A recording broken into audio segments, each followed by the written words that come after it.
ఈశ్వరో గురురాత్మేతి మూర్తిభేదవిభాగిని వ్యోమవద్వ్యాప్తదేహాయ దక్షిణామూర్తయే నమః. శృతిస్మృతిపురాణానాం ఆలయం కరుణాలయం నమామి భగవత్పాదం శంకరం లోకశంకరం. నమః శ్రీశంకరానంద గురుపాదాంబుజన్మని సవిలాసమహామోహ గ్రాహగ్రాసైకకర్మణే.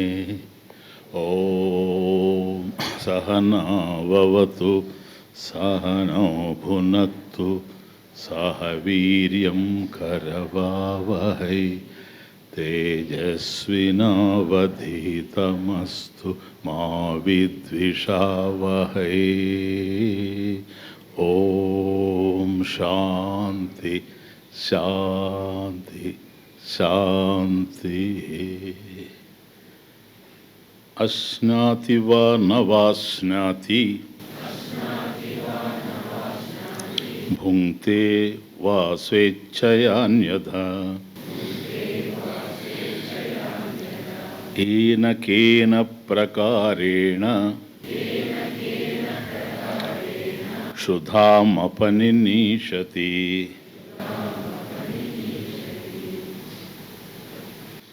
ఏ కార్యానికైనా ఒక క్రమం అనేది ఉంటుంది. ఆధ్యాత్మిక సాధనలు కూడా అలౌకిక కార్యాలే కనుక వాటికి కూడా కొన్ని క్రమాలు, నిబంధనలు, నియమాలు ఉంటాయి, ముఖ్యంగా కామ్యకర్మలకి. కాబట్టి జప హోమాదులు నిర్వహించేటప్పుడు వాటికి సంబంధించినటువంటి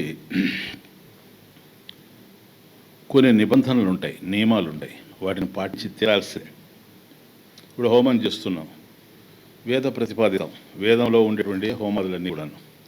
కానీ ఈ ఫలానా హోమం ఎప్పుడు చేయాలి, ఎక్కడ చేయాలి, ఏ విధంగా చేయాలి, ఇవన్నీ కూడాను క్రమం కిందకు వస్తాయి. కాబట్టి అంటే ఎక్కడ చేయాలంటే ఏ ప్రదేశంలో చేయాలి. ఇప్పుడు పూర్వంతా యజ్ఞయాగాది కర్మలు నైమిషారణ్యం ఇత్యాది పుణ్య ప్రదేశాల్లో చేశారు. అలా చేయడం వెనుక వాళ్ళకి ఎంతో అవగాహన ఉంది, శాస్త్రసమ్మతమైనటువంటి సహాయం కూడా ఉంది దానికి, ప్రామాణికంగా అది. అలాగే ఎప్పుడు చేయాలి, ఏ టైంలో చేయాలి, ఏ వైపున చేయాలి. ఇప్పుడు ఒక యజ్ఞం నిర్వహిస్తూ ఉండేటప్పుడు అగ్నిర్మథనం ఎక్కడ జరగాలి అంటే ఆగ్నేయంలోనే జరగాలి, అంతేగాని నైరుతిలో జరగకూడదు అట్లా. కాబట్టి ఇవన్నీ కూడా నియమాలు. ఇది ఇలా జరగాలంటే అది ఎప్పుడు జరగాలి, ఎక్కడ జరగాలి, ఏ విధంగా జరగాలి, ఈ నియమాలన్నీ కూడాను సాధారణ విషయాల్లో ఉన్నాయి. కాబట్టి జప హోమాదులు నిర్వహించేటప్పుడు వాటిని ఆచరించడానికి నియమాలు, నిబంధనలు ఉంటాయి. కానీ బ్రహ్మాభ్యాసే అంటే నిధిధ్యాసన విషయే న నిర్బంధ న నియమ ఇది. కానీ బ్రహ్మాభ్యాసం అనే దాని విషయంలో నియమాలు లేవు, నిబంధనలు లేవు. ఈ బ్రహ్మాభ్యాసనం అంటే ఏంటి? నిధిధ్యాసనం. సరేనా?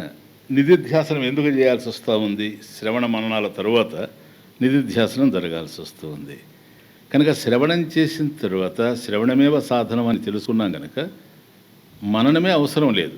మననం దేనికంటే సందేహ నివారణార్థం మననం. కాబట్టి శ్రవణ మననాల్లో శాస్త్రం వంటబట్టి సందేహ నివారణ జరిగిన తరువాత నిధిధ్యాసన యొక్క అవసరం ఏముంది రిమైండ్ చేస్తున్నా, మీకు గుర్తు తెచ్చుకోండి. నిధిధ్యాసన యొక్క అవసరం ఏంటి? అదే బ్రహ్మాభ్యాసం. బ్రహ్మాభ్యాసం యొక్క అవసరం ఏంటంటే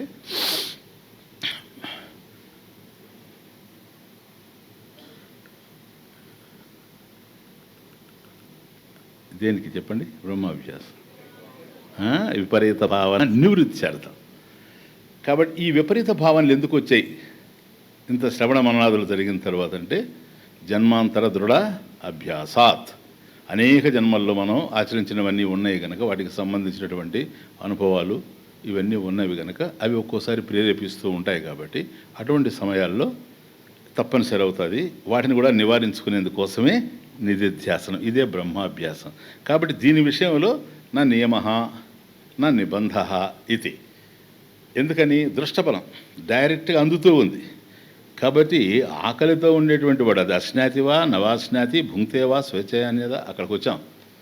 కాబట్టి ఆకలితో ఉండేటువంటి వాడికి ఆకలి తీర్చుకోవడమే ప్రధానం. కానీ ఎక్కడ తీర్చుకోవాలి, ఎలా తీర్చుకోవాలి, ఏ విధంగా తీర్చుకోవాలి, ఎలా తినాలి, కూర్చొని తినాలన్నా, నిలబడుకొని తినాలన్నా, పరిగెత్తుకుంటూ తినాలి, ఇవన్నీ కూడా నియమాలు లేనిలే. వాడు ఎలా తిన్నా పర్వాలేదు, ఆకలి అనేటువంటిది క్షుద్బాధ నివారణే ప్రధానమైనటువంటి విషయం. ఏనకేన ప్రకారేణ క్షుదాం అపనినిషతి.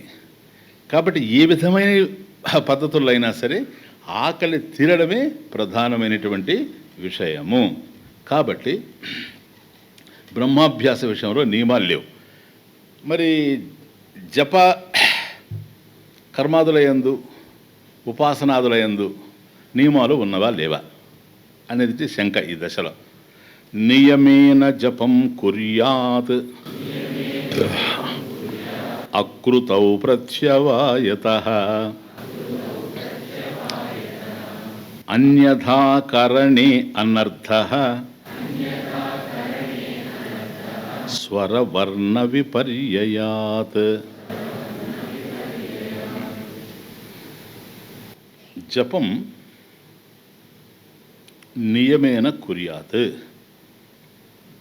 రుద్రజపం, గాయత్రి జపం, ఇత్యాది జపాः జప సాధనాः నియమేన కుర్యాత్ ఇత్యర్థః. కాబట్టి జపాలు ఆచరించేటప్పుడు వాటికి నియమాలు ఉన్నాయి, ఆ నియమాల ప్రకారం చేయాలి. కాబట్టి గాయత్రి జపం చేస్తూ ఉన్నాం, గాయత్రి జపంలో స్వరం ఉంది, అది స్వర్ణ భేదం వచ్చిందంటే అది మరో రకంగా మారుతుంది. అట్లాగే రుద్ర జపం ఏదంటే అది మనకు అక్షరాలు తెలుసు కదని ఎట్టంటే చదవడానికి అవకాశం లేదు. దాంట్లో వర్ణ దోషాలు వచ్చేందుకు అవకాశం ఉండకూడదు, అక్షర దోషాలు ఉండకూడదు, స్వర దోషాలు ఉండకూడదు. ఉంటే వాటి వల్ల మనకు అనర్థాలు ప్రాప్తించేటువంటి అవకాశాలు ఉన్నాయి. ఎందుకంటే ఇవన్నీ కూడా కామ్యకర్మలు. వచ్చిన బాధ అంతా ఏంటంటే కామ్యకర్మల విషయంలోనే నియమ నిబంధనలు ఉంటాయి. ఎక్కువ శాతం 90% గుర్తుపెట్టుకోండి. భగవత్ ప్రీత్యర్థం చేసేటువంటి వాటిలో ఈ నియమ నిబంధనలకు అవకాశమే లేదు. ఎందుకంటే దోషాలు రావు. అక్కడ కేవలం భోంచేయడమే ఆకలితో ఉండేటువంటి వాడికి ప్రధాన కర్తవ్యం ఎట్లాగైతే ఉందో క్షుద్బాధను నివారించుకోవడానికి, ఈ జనన మరణ చక్రంలో ఉండేటువంటి వాడు ఈ బంధాల నుంచి, బాధల నుంచి, కన్నీళ్ల నుంచి, కష్టాల నుంచి, కడగండ్ల నుంచి బయటపడాలి అని అనుకున్నప్పుడు దాని నుండి బయటపడడమే ప్రధానమైన విషయం. కానీ నియమ నిబంధనలకు అవకాశం లేదు. కనుక భగవత్ ప్రీత్యర్థం ఆచరించేటువంటి కర్మలు, బ్రహ్మాభ్యాస విషయాల్లో నియమాలు లేవు. సో ఈ జపాలు ఆచరించేటప్పుడు అందుకని మీరు చూస్తూ ఉంటారు కొన్ని ఇవన్నీ విచిత్రమైన విషయాలు. ఆ బ్రాహ్మణుడు వచ్చి మా ఇంట్లో జపాలు చేసిపోతాడు ఇన్ని అంటారు.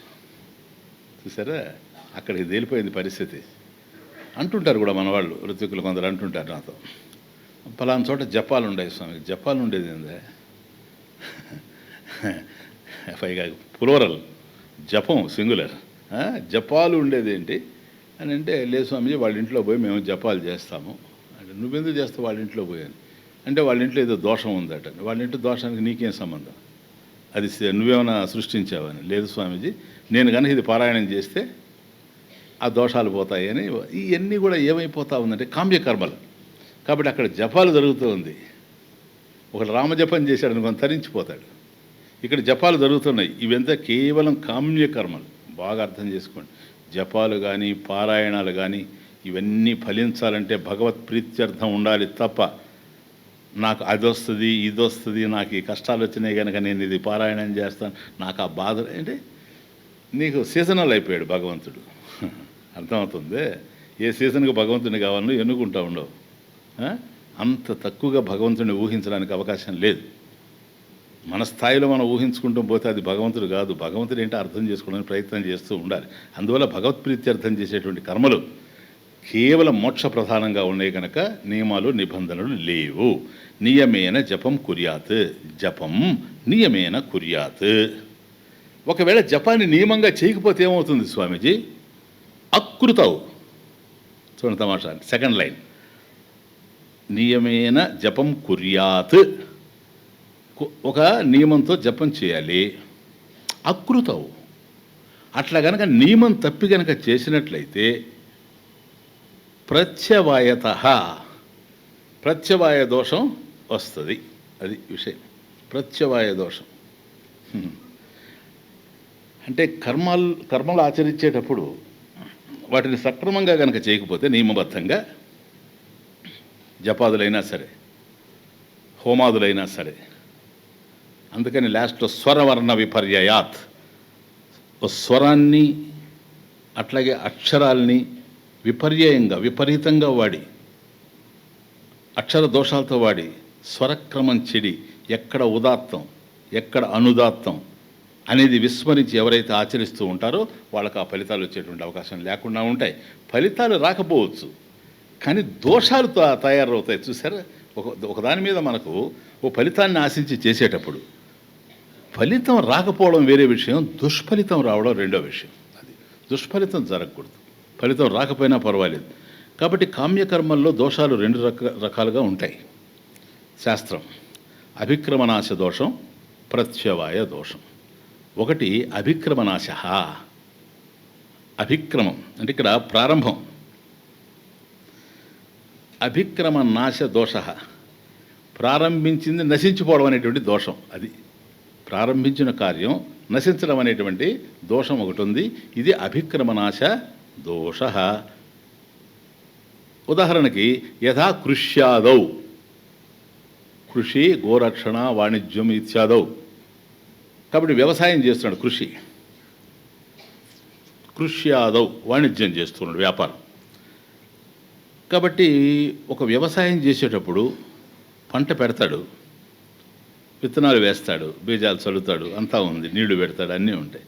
ఒక దశలో దాన్ని వదిలిపెట్టేస్తాడు అనుకోండి, అది చెడిపోవచ్చు. ఇది అభిక్రమనాశ దోషం. అంటే ప్రారంభించిన దాన్ని మధ్యలో చెడగొట్టుకోవడం. ఇప్పుడు వంట చేస్తూ ఉన్నారు, పంటే కాదు వంట కూడా అంతే. వంట మొదలుపెట్టిన తరువాత సగం అయ్యేటప్పటికి పక్కింటి ఆవిడతో వచ్చి మాట్లాడుతూ ఉన్నారనుకోండి, ఈమె పోయేటప్పటికి వంట ఏదో అవుతుంది, ఆ తర్వాత తయారవుతుంది భర్త దగ్గర నుంచి మంట. దేర్ఫోర్ ఎప్పుడైతే అభిక్రమం ప్రారంభం అవ్వడం జరిగిందో దాన్ని పూర్తి చేయాలే కానీ మధ్యలో ఆపేందుకు అవకాశం లేదు. కనుక ఇది దోషం. ఈ కారణం చేత తస్మాత్ కారణాత్ నియమ అస్తి. సరేనా? జపసాధన ఇత్యాదుల యందు నియమ అస్తి, నిబంధ అస్తి. ఎందుకని ఇటువంటి అభిక్రమనాశ దోషాలు ఉంటాయి గనక. నా ఇహ బ్రహ్మాభ్యాసే, ఇక్కడ మనం చూసేటట్టుగా నా ఇహ బ్రహ్మాభ్యాసే అభిక్రమనాశ. కాబట్టి నిధిధ్యాసన విషయంలో, బ్రహ్మాభ్యాసం విషయంలో అభిక్రమనాశ నా. ఎందుకని మధ్యలో వదిలిపెట్టా పర్వాలేదు.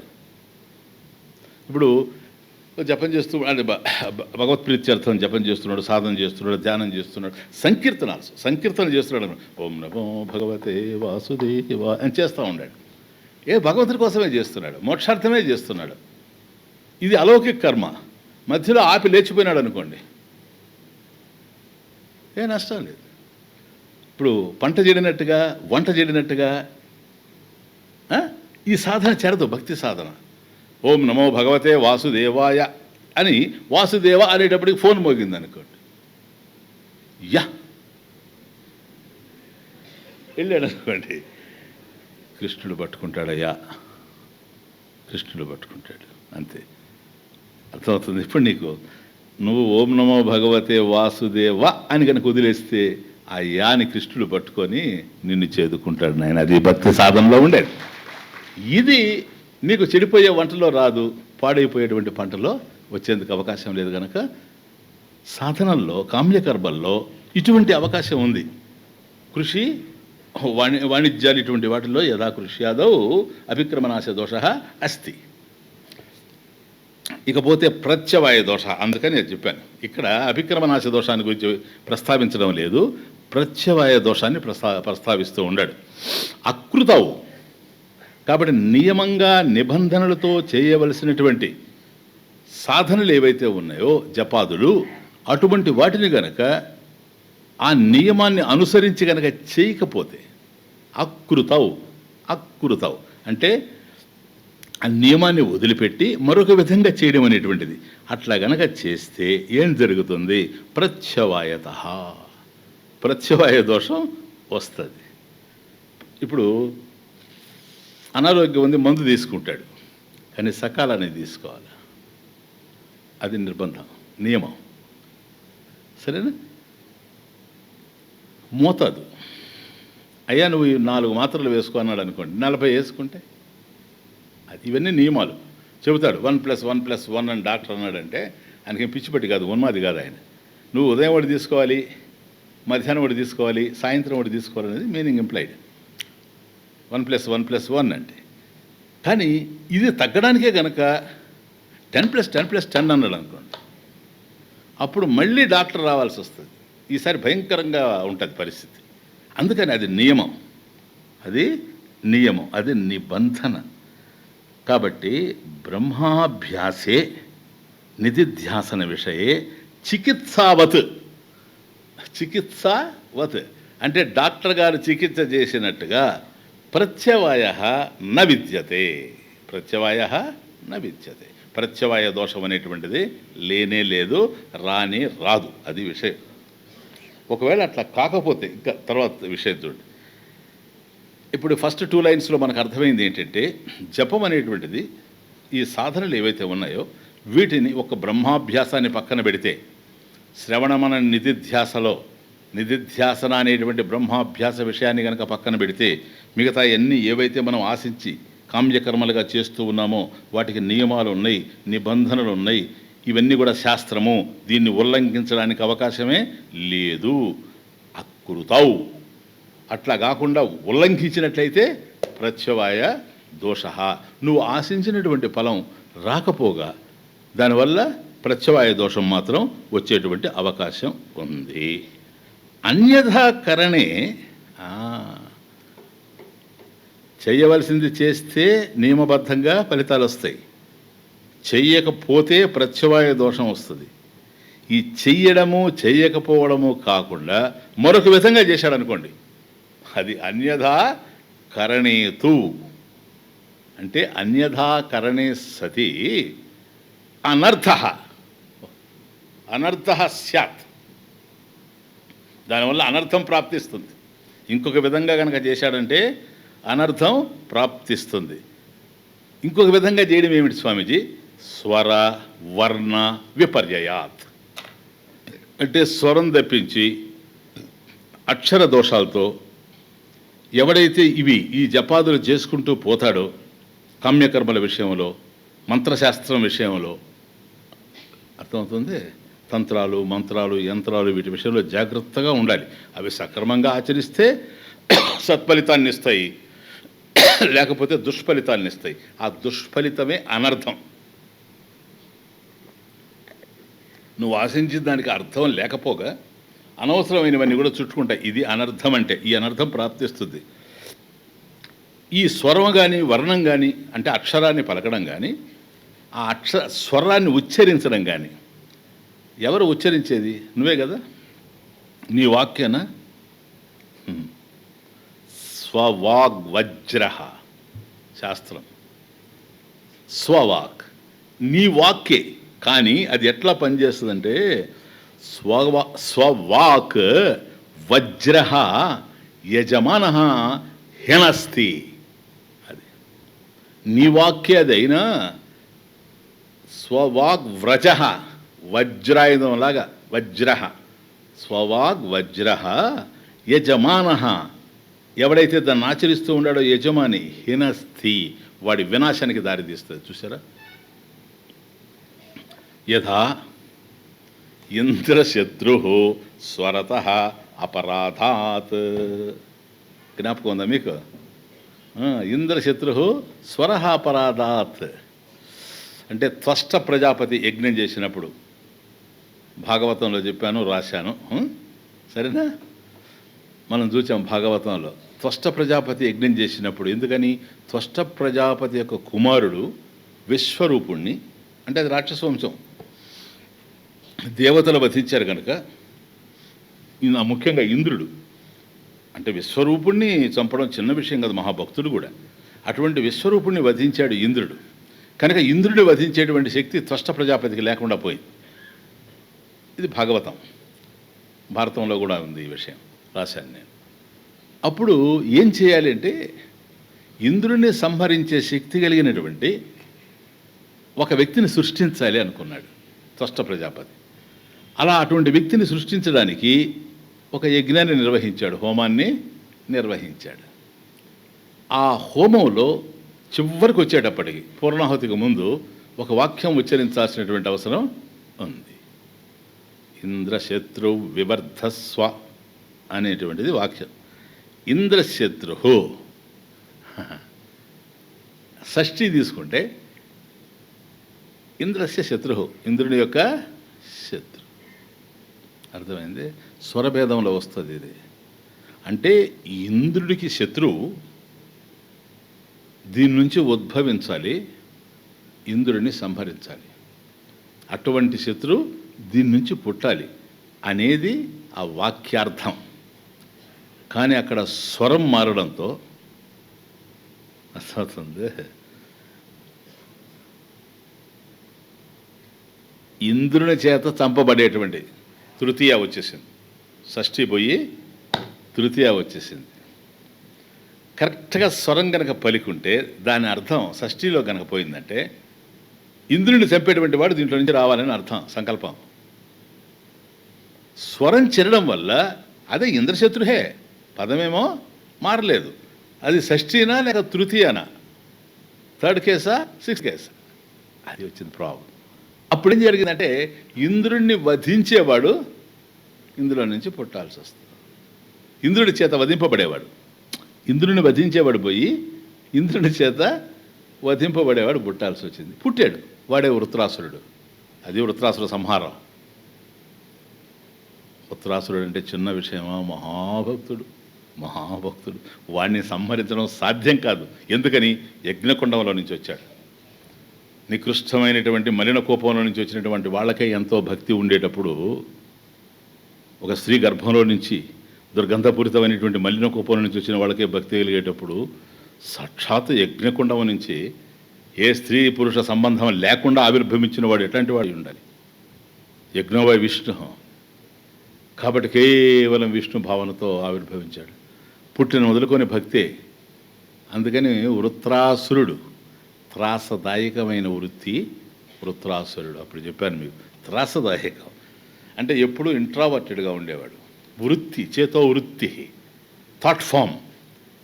ఏదైతే మనసులో ఆలోచనలు కదులుతున్నాయో ఈ ఆలోచనలు బాహ్య ప్రపంచం వైపు పోవడం కాకుండా అది వెనుదిరిగి ఇంట్రావర్ట్ అయ్యి అంతర్ముఖుడయ్యి త్రాసదాయకమైన వృత్తి, అంతర్ముఖ వృత్తితో ఉండేవాడు, ఇంట్రావర్టెడ్గా ఉండేవాడు. అటువంటి వాడు ఈ యజ్ఞకుండం నుంచి వచ్చాడు. వీడిని సంహరించడం ఎట్లా అనేది ఇప్పుడు ప్రాబ్లం. అప్పుడు ఆలోచించాడు. ఆలోచించి ఏం చేయాలో తెలియక చివరికి ఏ విధమైనటువంటి ఆయుధంతో వీడిని వధించాలని. మన వాళ్ళు కూడా సాధారణంగా అంటుంటారు కదా, వజ్రం వజ్రేన భిద్యతే అని. వజ్రాన్ని వజ్రంతోనే, భక్తిని భక్తితోనే, ఇంకొక మార్గం లేదు. వీడు మహాభక్తుడు, వీడిని చంపాలంటే భక్తే కావాలి, ఇంకొక మార్గమే లేదు. అందుకని ఆలోచన చేసినప్పుడు మహాత్ముల యొక్క సలహా మేరకు దధీచి మహర్షి దగ్గరకు వచ్చారు. దధీచి అంటే సామాన్యుడా? మహాత్యాగి. దధీచి ఈజ్ ఈక్వల్ టు త్యాగం, అంతే, ఇంకేం లేదు. త్యాగపురుషుడు. ఆయన దగ్గరికి వెళ్ళి, అయ్యా ఈ దేవతలంతా కూడా ఇట్లా బాధపడుతూ ఉండారు ఈ అసురుల వల్ల. ఇప్పుడు ముఖ్యంగా యజ్ఞకుండం నుంచి ఆవిర్భవించినటువంటి వీడు వృత్రాసురుడు ఉన్నాడు. వీడిని ఎదుర్కోవడం చాలా కష్టంగా ఉంది. త్వష్ట ప్రజాపతి ఏం చెప్తే అది వీడు చేస్తాడు. వీడి వల్ల సర్వనాశనం అయిపోతూ ఉంది సురలోకం అంతా కూడాను. కనుక మాకు నువ్వు సహాయం చేయాలి. పరోపకారం కదా, మీరున్నారు మహర్షులు, చేయండి మాకు ఏ సహాయం. ఏం కావాలి నాయన నీకు? ఏ సహాయం కావాలి? ఏం లేదు, మీరు మాకు కావాలి అంటే ఏం కావాలి నీకు? అలా చాలా ఉన్నాయి. నేనెవరు అంటే ఆయన దృష్టిలో ఆయన ఆత్మ. వీళ్ళు ఎక్కడ క్యాచ్ చేస్తారు ఆత్మని? బుద్ధి షార్ప్గా ఉంటే కానీ డల్ విట్టెడ్ ఎక్కడ క్యాచ్ చేసేది? దేవతలే సరిపోతారు పుణ్యంతో వచ్చినోళ్ళు. నీకు అది కావాలన్నా అన్నాడు. ఇంకేం కావాలని? ఇంకా చాలా ఉన్నాయి నాలుగు. ఏం కావాలి? మనస్సు. ఏం చేసుకుంటారు వీళ్ళు? ఇంకేం కావాలి? దేహం. అది కావాలి. మీ దేహం కావాలి మాకు. నా దేహంతో ఏం చేసుకుంటారు మీరు? మీ దేహం మాకు ఇస్తే దాన్ని తగలబెట్టి ఎముకలు తీసుకుంటాం.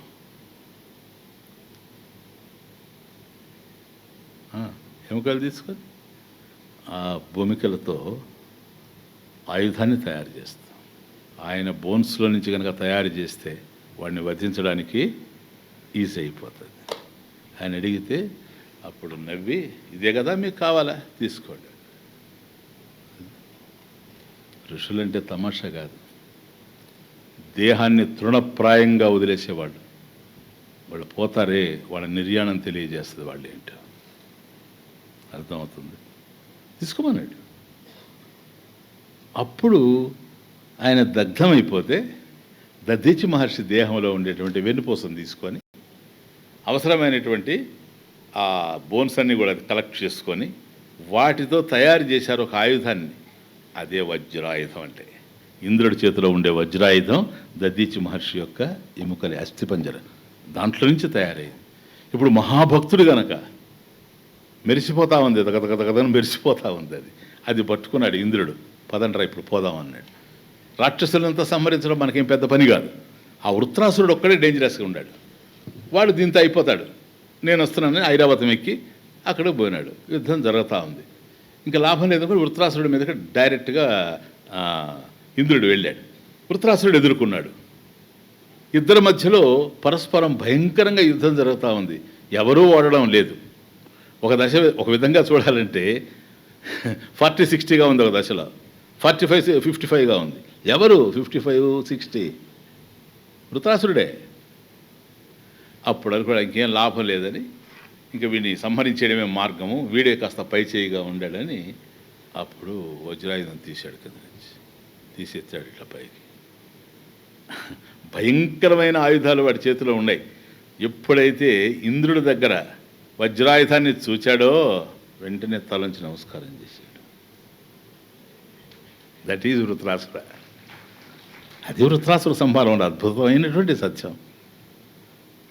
చూడు ఎన్ని అవలక్షణాలు ఉన్నట్లు ఆ వ్యక్తి కనపడతా ఉందో, కానీ వాడి భక్తి ముందు ఇవన్నీ తుడిచిపెట్టుకుపోతాయి. That is the point. దండం పెడుతున్నాడు. ఇంద్రుడికి ఆశ్చర్యం అయిపోయింది, విస్మయం అయిపోయింది. ఎందుకంటే వీడు నన్ను ఎదుర్కోవాల్సినటువంటి వాడు దండం పెడుతున్నాడు ఏంటని. ఎందుకంటే ఆ దద్దీచి మహర్షి ఎముకల్లో నుంచి వచ్చింది కదా వజ్రాయుధం. సాక్షాత్ విష్ణుదేవుడు కనపడతా ఉండాలి. విష్ణుదేవుడు కనపడుతూ ఉంటే నమస్కరించి పరవశిస్తాడా భక్తుడు? యుద్ధానికి పోతాడా? అట్లా దర్శిస్తూ ఉన్నాడు. దాన్ని ఇంద్రుడు సంహరించాడు, దాన్ని వజ్రాయుధంతో. ఆ విధంగా వృత్రాసుర సంహారం జరిగింది. అంటే ఇక్కడ ఏంటిది? యథాశత్రువత్ ఏది స్వరవర్ణ విపర్యయాత్ ఇంద్రశత్రు వివర్ధస్వ. కాబట్టి ఇంద్రుడిని చంపేటువంటి వ్యక్తి ఈ కుండం నుంచి రావాలి, యజ్ఞకుండం నుంచి రావాలంటే ఇంద్రుని చేత చంపబడేటువంటి వాడు రావాలంటే భావన రావడం వల్లనే ఇతను మరణించడం జరిగింది. That is the thing. కాబట్టి ఎప్పుడు కూడాను అంటే విశ్వకర్మకి ఇస్తారు. ఇది కూడా వీళ్ళ వల్ల కాదు, దేవతల వల్ల కూడా కాదు. స్టోరీ ఎట్లందంటే ఈ ఎముకలు తీసుకెళ్ళి విశ్వకర్మకి ఇస్తారు. విశ్వకర్మ అంటే చిన్న విషయం, అదే ఎటువంటి ఇంజనీర్ విశ్వకర్మ. ఆయన తయారు చేసి ఇచ్చింది వజ్రాయుధం. అందువల్ల దానికి తిరుగులేదు. కాబట్టి వజ్రాయుధం ఎట్లాగైతే తిరుగులేనిదో స్వవాగ్ వజ్ర స్వవాక్ ఎవడైతే ఇట్లా తప్పుగా స్వరాన్ని వర్ణాన్ని విపర్యయంగా ఎవడైతే ఉపయోగిస్తాడో, అలా ఉపయోగించడం వల్ల ఎవడైతే ఉపయోగించాడో వాడి వాక్కే స్వవాక్ వజ్ర యజమాన హెనస్తి. కాబట్టి వాడి వాక్కులోనే వాడు మరణించేటువంటి శక్తి ఉంటుంది, వజ్రాయుధంలాగా పనిచేస్తుంది. కాబట్టి ఈ జపాదుల యందు, నియమం కలిగినటువంటి జపాదుల యందు జాగ్రత్తగా ఉండాలి. ఇది బ్రహ్మాభ్యాసంలో అవసరం లేదు. That's the meaning. ముఖ్యంగా కేంద్ర విషయం ఏంటంటే బ్రహ్మాభ్యాసంలో ఈ నియమాలు అవసరం లేదు. ఎందుకని? ఎంత చేసుకుంటే అంత. అర్థం కాల. క్షుదేవ దృష్టబాధాకృత్ విపరీతా చ భావన జేయా కేనాప్యుపాయేన నాస్త్యత్రానుష్ఠితే క్రమః.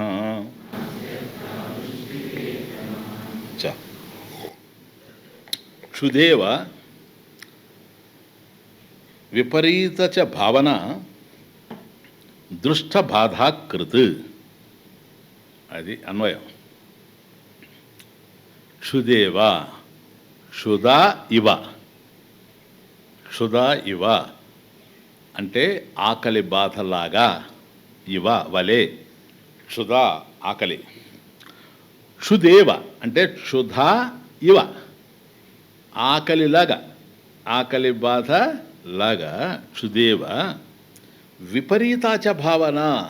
ఏ విపరీత భావనను పోగొట్టుకోవడానికి మనం నిధిధ్యాసన అనేటువంటి బ్రహ్మాభ్యాసాన్ని ఇప్పుడు చేస్తున్నామో ఈ విపరీత భావన దృష్టబాధాకృత్. దృష్టబాధాకృత్ అంటే ఆకలి ఏ విధంగా అయితే నీకు, ఆ దుఃఖం నీకు దృష్టం కనపడతా ఉంది కదా, అదృష్టమా? దృష్టఫలం ఆకలి. కాబట్టి ఆకలి అని అంటే మనకు బాధ కలుగుతుంది. నాకు ఆకలిగా ఉంది, ఆకలి బాధ అంటాడు. కాబట్టి ఇది ఎట్లాగైతే బాధను కలిగిస్తుందో క్షుదేవ క్షుదా ఇవ విపరీత చ భావన. కాబట్టి బ్రహ్మాభ్యాసం దగ్గర ఈ విపరీత భావన కనుక ఉన్నట్లయితే అది కూడా భావనని బాధిస్తుంది, స్పష్టంగా బాధిస్తుంది. ఎందుకని? నువ్వు ఏదైతే శ్రవణం చేశావో, ఏదైతే మననం చేశావో, సుస్థిరంగా బుద్ధిలో నింపుకొని ఉండావో అక్కడ ఇది ప్రారంభమయ్యేది విపరీత భావన. ఏది? జన్మాంతర దృఢాభ్యాసాత్. అనేక జన్మల్లో చేసుకున్నటువంటి ఈ అభ్యాసం వల్ల ఈ విపరీత భావన వస్తే, ఈ విపరీత భావన తలెత్తింది అంటే మాత్రం నీకు మొత్తం నీ దగ్గర ఉన్న జ్ఞానం అంతా తారుమారైపోతూ ఉంటుంది. దానివల్ల నువ్వు బాధపడిపోతూ ఉంటావు, విషయం అర్థం కాక. ఇది దృష్టబాధ. అది క్షుదేవ క్షుదా ఇవ. ఆకలి ఎట్లాగైతే బాధ పెడుతూ ఉంటుందో, మనకు ఆకలి బాధ ఎట్లాగైతే తెలుస్తూ ఉందో స్పష్టంగా, అలాగే విపరీత చ భావన. విపరీత భావన చ, అదేడ విపరీత చ భావన, విపరీత భావన చ. చ అంటే అపి కూడా. కాబట్టి ఈ విపరీత భావన కూడాను మనకు దుఃఖాన్ని కలిగిస్తూ ఉంటుంది. కాబట్టి ఏం చేయాలి? ఎప్పుడైతే ఆకలి ఉందో అది దుఃఖాన్ని కలిగిస్తూ ఉంది కనుక క్షణం కూడా ఆలస్యం చేయకుండా ఏదో ఒక విధంగా అన్నం లేకపోయినా గడ్డైనా తింటున్నాము. ఎందుకని? ఆకలిని భరించలేకపోతున్నాం కనుక. అదొక దుర్భేద్యంగా మనకు తయారైంది కనుక, దుర్భరంగా ఉంది కనుక. అట్లాగే దుఃఖాన్ని కలిగించేటువంటి ఆకలిని ఏ విధంగా అయితే మనం తొలగించుకుంటూ ఉన్నామో స్వస్థత కోసం, అట్లాగే ఇక్కడ కూడాను విపరీత భావన కూడా దుఃఖాన్ని కలిగిస్తూ ఉంది కనుక స్పష్టంగా జేయా, దీన్ని కూడా నువ్వు జయించాలి. జేయా, జయించాలి. ఎట్లా జయించాలయ్యా? కేన అపి ఉపాయేన. నెక్స్ట్ జేయ కేనాప్యుపాయేన. ఏదో ఒక ఉపాయంతో, కేన ఏదో ఒకటి, అపి ఉపాయేన అపి ఏదో ఒక ఉపాయం చేసి దాన్ని జయించాల్సిన అవసరం ఉంది. ఎందుకని? ఏదో ఒకటి తిని ఆకలిని ఎట్లాగైతే పోగొట్టుకొని దుఃఖం నుంచి విడిపడిపోతూ ఉండవు, అలాగే ఏదో ఒకటి చేసి ఏదో ఒక ఉపాయం ద్వారా దీన్ని జయించాల్సినటువంటి అవసరం ఉంది. అంటే దాని అర్థం ఏంటి? దుఃఖాన్ని భరించలేకపోతున్నావు గనక ఆ దుఃఖాన్ని ఆకలి కల్పిస్తూ ఉంది కనుక క్షుధా ఇవ ఆకలిని పోగొట్టుకుంటున్నావు. ఎందుకంటే ఆకలి పోగొట్టుకోవడం కాదు నీకు ముఖ్యం, దుఃఖాన్ని నివారించుకోవడం. కాబట్టి ఆకలి వల్ల దుఃఖం కలుగుతూ ఉంది కనుక దుఃఖం పోవాలి గనక, ఎందుకని? దుఃఖాన్ని నువ్వు భరించే పరిస్థితులు లేవు గనక, దుర్భరం గనక ఆహారం తీసుకుంటున్నావు, ఏదో ఒక ఆహారం. అంతేగాని అప్పుడు కూర్చొని నేను ఇదే తింటాను అన్నాడు. సరేనా? ఇప్పుడు ఎంత వాడు డయాబెటిక్ పేషెంట్ అనుకోండి, రాత్రి పుల్కాలే తింటాడు, ఇంకేమి తినడు, షుగర్ మానేస్తాడు, అంతా ఉండదు. వాడు ఎక్కడికో పోయాడు, ఆహారం దొరకలేదు, ఆకలి ఎక్కువగా ఉంది, నీరసం అయిపోతూ ఉంది, అప్పుడు ఏమీ దొరకలేదు, బూరెలు తెచ్చి ఇచ్చారనుకోండి తింటాడా లేదా? లేదు సార్. నియమ అస్తి.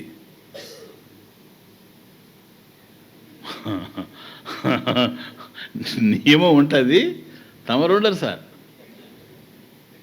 ఇప్పటికే పడిపోతాడు కూర్చోలేక. అండర్స్టాండ్? అది ఆడ. అందుకని దుఃఖాన్ని పోగొట్టుకోవడం కనుక ఏదైనా తింటాడు కదా. అది కేనాప్యుపాయన, ఏదో ఒక ఉపాయం చేత జయ, నువ్వు దాన్ని జయించాలి, సాధించాలి. నాస్త్యత్రానుష్ఠితే క్రమ. బాగా పలికారా దాన్ని? అది నాస్తి అత్ర అనుష్ఠితే క్రమ అత్ర అస్మిన్ విషయే. ఇక్కడ ఏదైతే మన నిధిధ్యాసన విషయం చూస్తూ ఉన్నామో, బ్రహ్మాభ్యాస విషయం, అత్ర ఈ విషయంలో అనుష్ఠితే క్రమ, ఈ విధంగానే దీన్ని చేయాలి. అనుష్ఠితే క్రమ, ఈ విధంగానే చెయ్యాలి అనేటువంటిది. అంటే అనుష్ఠాన నియమ.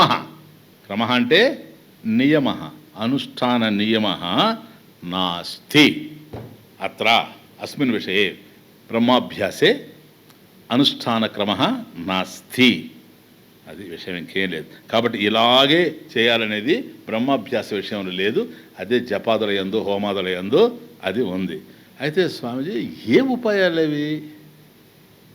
ఏ ఉపాయాల చేత బ్రహ్మాభ్యాసం కొనసాగించాలి? కినాప్యుపాయన జయ అన్నాడు కదా, ఏదో ఒక ఉపాయం చేత జయించని. ఏ ఉపాయాలు అవి? ఉన్నాయా ఏమైనా ఉపాయాలు? విన్నామా? లేదు కదా. ఇప్పుడు చెప్తాడు చూడు ఉపాయాలు లేవు. ఉపాయ ఏది? కేనాప్యుపాయన అన్నాడు కదా, ఏదో ఒక ఉపాయం చేతనే. ఏం ఉపాయం? ఉపాయ, ఆ ఉపాయాలు ఏంటి సార్? పూర్వం ఏవా, ఇంతకు ముందే, ఉక్త,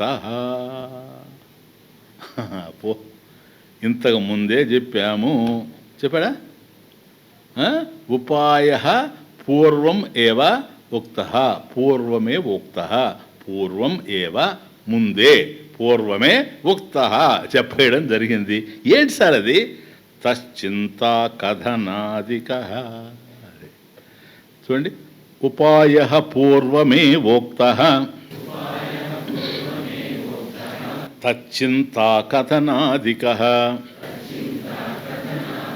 ఏతదేక పరత్వేపి నిర్బంధో ధ్యానవన్నహి. సరిపోయిందే. అది ఈ ఉపాయాలు ఇంతకుముందే చెప్పేస్తున్నాము. అసలు మనకే రావాలా కేనాప్యుపాయన అనేటప్పుడు ఏం ఉపాయాలు చెప్పాడురా అని. దేనికి ఉపాయాలన్నీ? తస్మాత్ కేనాప్యుపాయన మనః బ్రహ్మేణ, అంతే కదా. నివేశ ఏత్. ఏం చెప్పాడు? మళ్ళీ అది కూడా జ్ఞాపకం రాకపోవచ్చు. నేను చెప్తుంటా మీకు, ఎరా ఎప్పుడు నువ్వు బుక్ తేలేదే, ఈసారి అది మన ఉత్తరీయానికి రాయి గట్టి ఫ్రెండ్ని పంపిస్తే, రేపు వచ్చినప్పుడు ఉత్తరీయం వేసుకుంటావు కదా ఈ శాలువా, ఈ రాయి తగులుతుంది, అప్పుడు నీ జ్ఞాపకం వస్తుందంటే, వాడు పోయి నెక్స్ట్ డే వేసుకున్నాడు, ఇట్లా తగిలింది రాయి, తీసి భార్యను పిలిచాడు. ఈ రాయి ఎందుకు గట్టాను నీకు తెలుసా అని అడిగాడు ఆవిడ్ని. ఆయన చెప్పవా, రాయి గట్టిది, అవసరమైతే రాయితో కొడతాను కానీ. ఆవిడ భాష అర్థం కాలేదు, ఎక్కడ ఇది రాయి కట్టాను. వాడు ఇప్పుడు రోజు మర్చిపోతూ ఉన్నాడు తీసుకొని రావడం అని రాయి కట్టాడు వాడు. వీడికి ఈ రాయి ఎందుకు కట్టాడు అర్థం కాదు.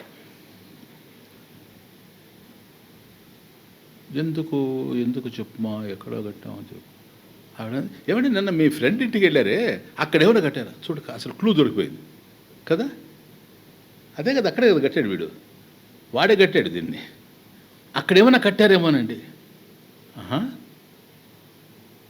అవును, నేరుగా వాడి దగ్గరకు వచ్చి, ఒరే ఈ రాయి ఎందుకు కట్టాను నీకు తెలుసు అని వాడిని అడిగాడు.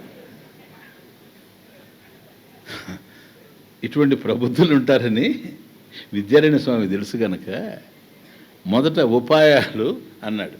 మనకు స్ట్రైక్ కాకపోతే భార్య చెప్పినట్టుగా పూర్వమేవా ఉక్త అన్నాడు. పూర్వం ఎంతో చెప్పాడు ఈ స్వామీజీ ఒకడు, ఎన్ని చెప్తా ఉంటాడు, ఎన్ని ఆడుంటాయి మనకు. అప్పుడు అన్నాడు, నాయనా తశ్చింత కథనాదిక తచ్చింతనం తత్కథనం అన్యోన్యం తత్ప్రబోధనం. వచ్చిందా? ఇక్కడ 6వ శ్లోకంలో వచ్చి ఉంటుంది, 6, 5 కదా. కాబట్టి తచ్చింతనం కేవలం భగవంతుని గురించే, బ్రహ్మచింతనం తత్కథనం దాని గురించే చర్చించుకుంటుండడం, లేదంటే తెలిసిన వాడు తెలియని వాడికి చెప్పడం. తచ్చింతనం కథనం కథ.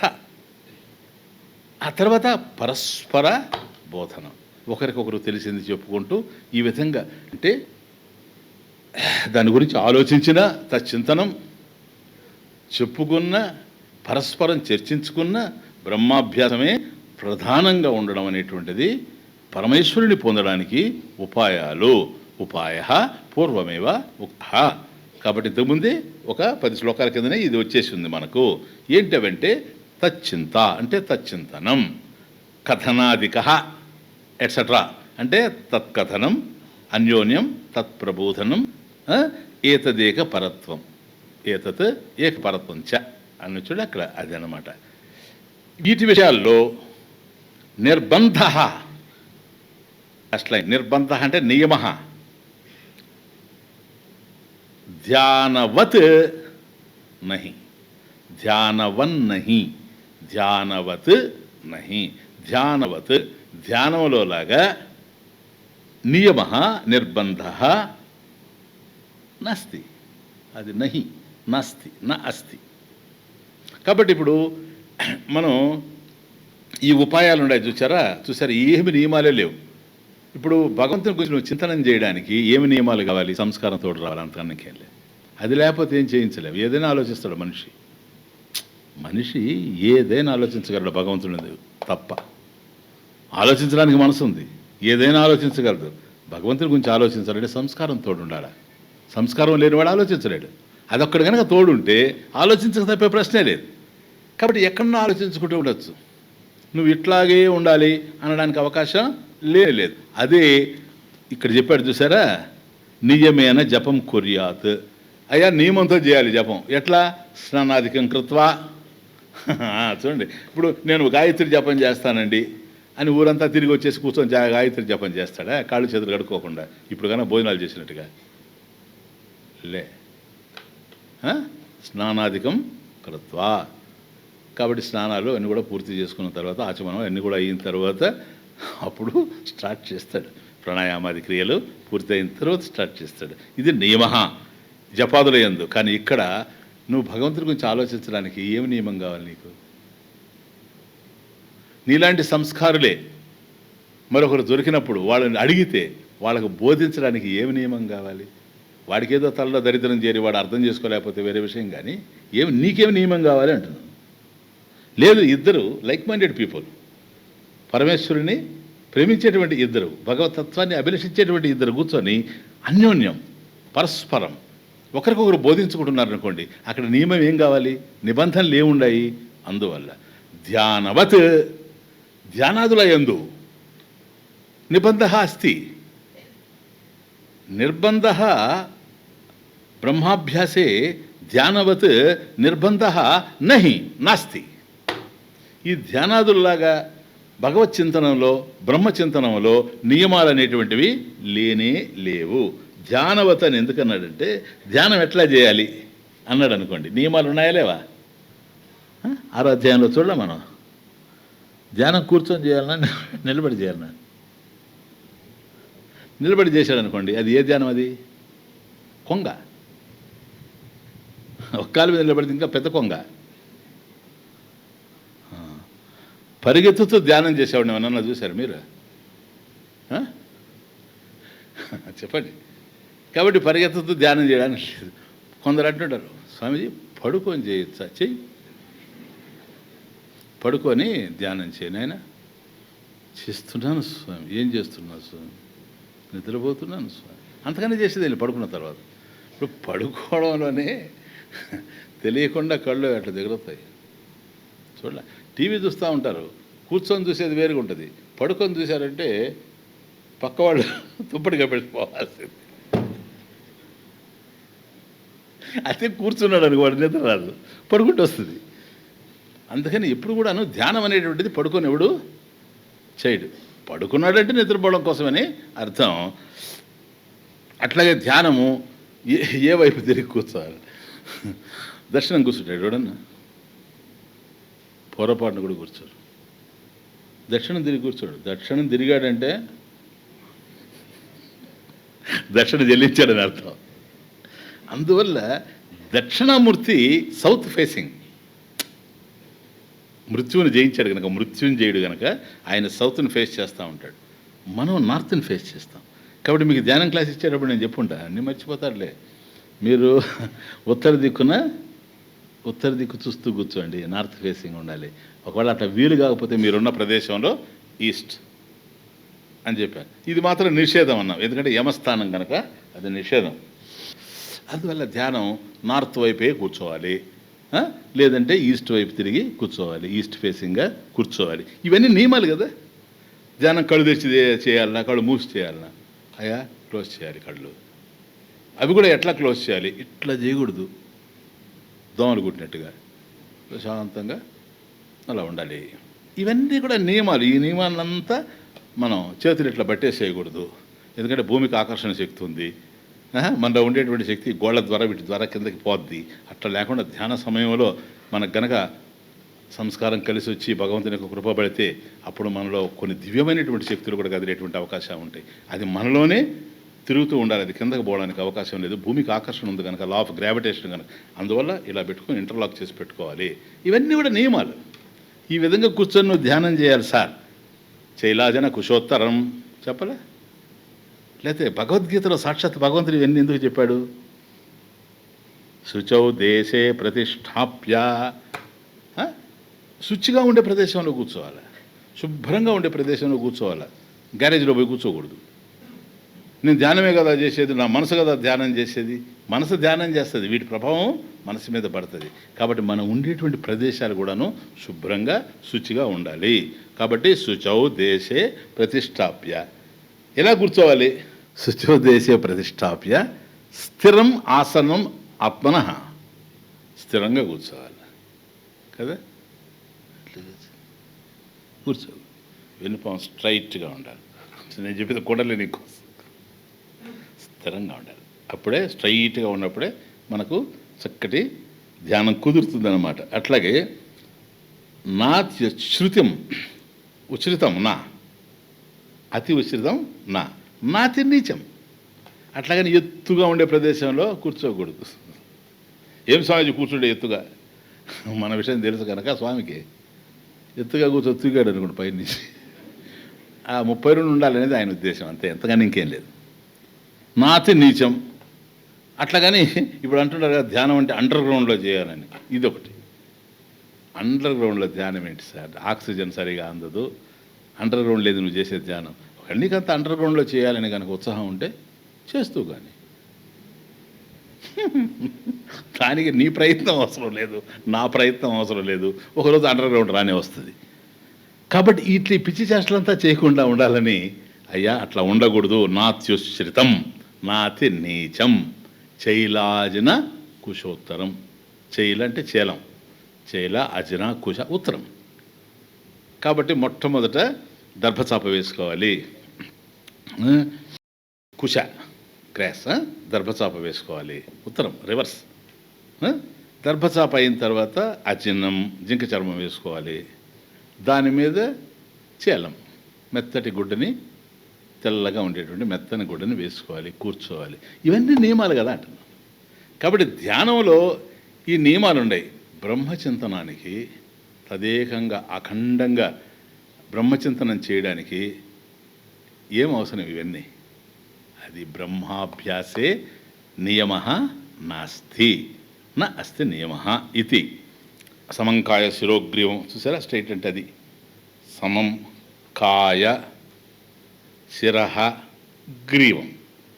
కాబట్టి దేహము అంటే మొండెము, తల, మధ్యలో ఉండేటువంటి కంఠం ఇవి స్ట్రైట్గా ఉండాలి, నేరుగా ఉండాలి. అంతేగాని అట్లా బెండ్ అయి ఉండకూడదు. ఇదంతా ధ్యానం చేసేటువంటి ప్రక్రియ. ఇట్లాగే మనం చేస్తాం. ఈ పద్ధతుల్లోనే ధ్యానం చేస్తాం. ఇది అందువల్ల సరే.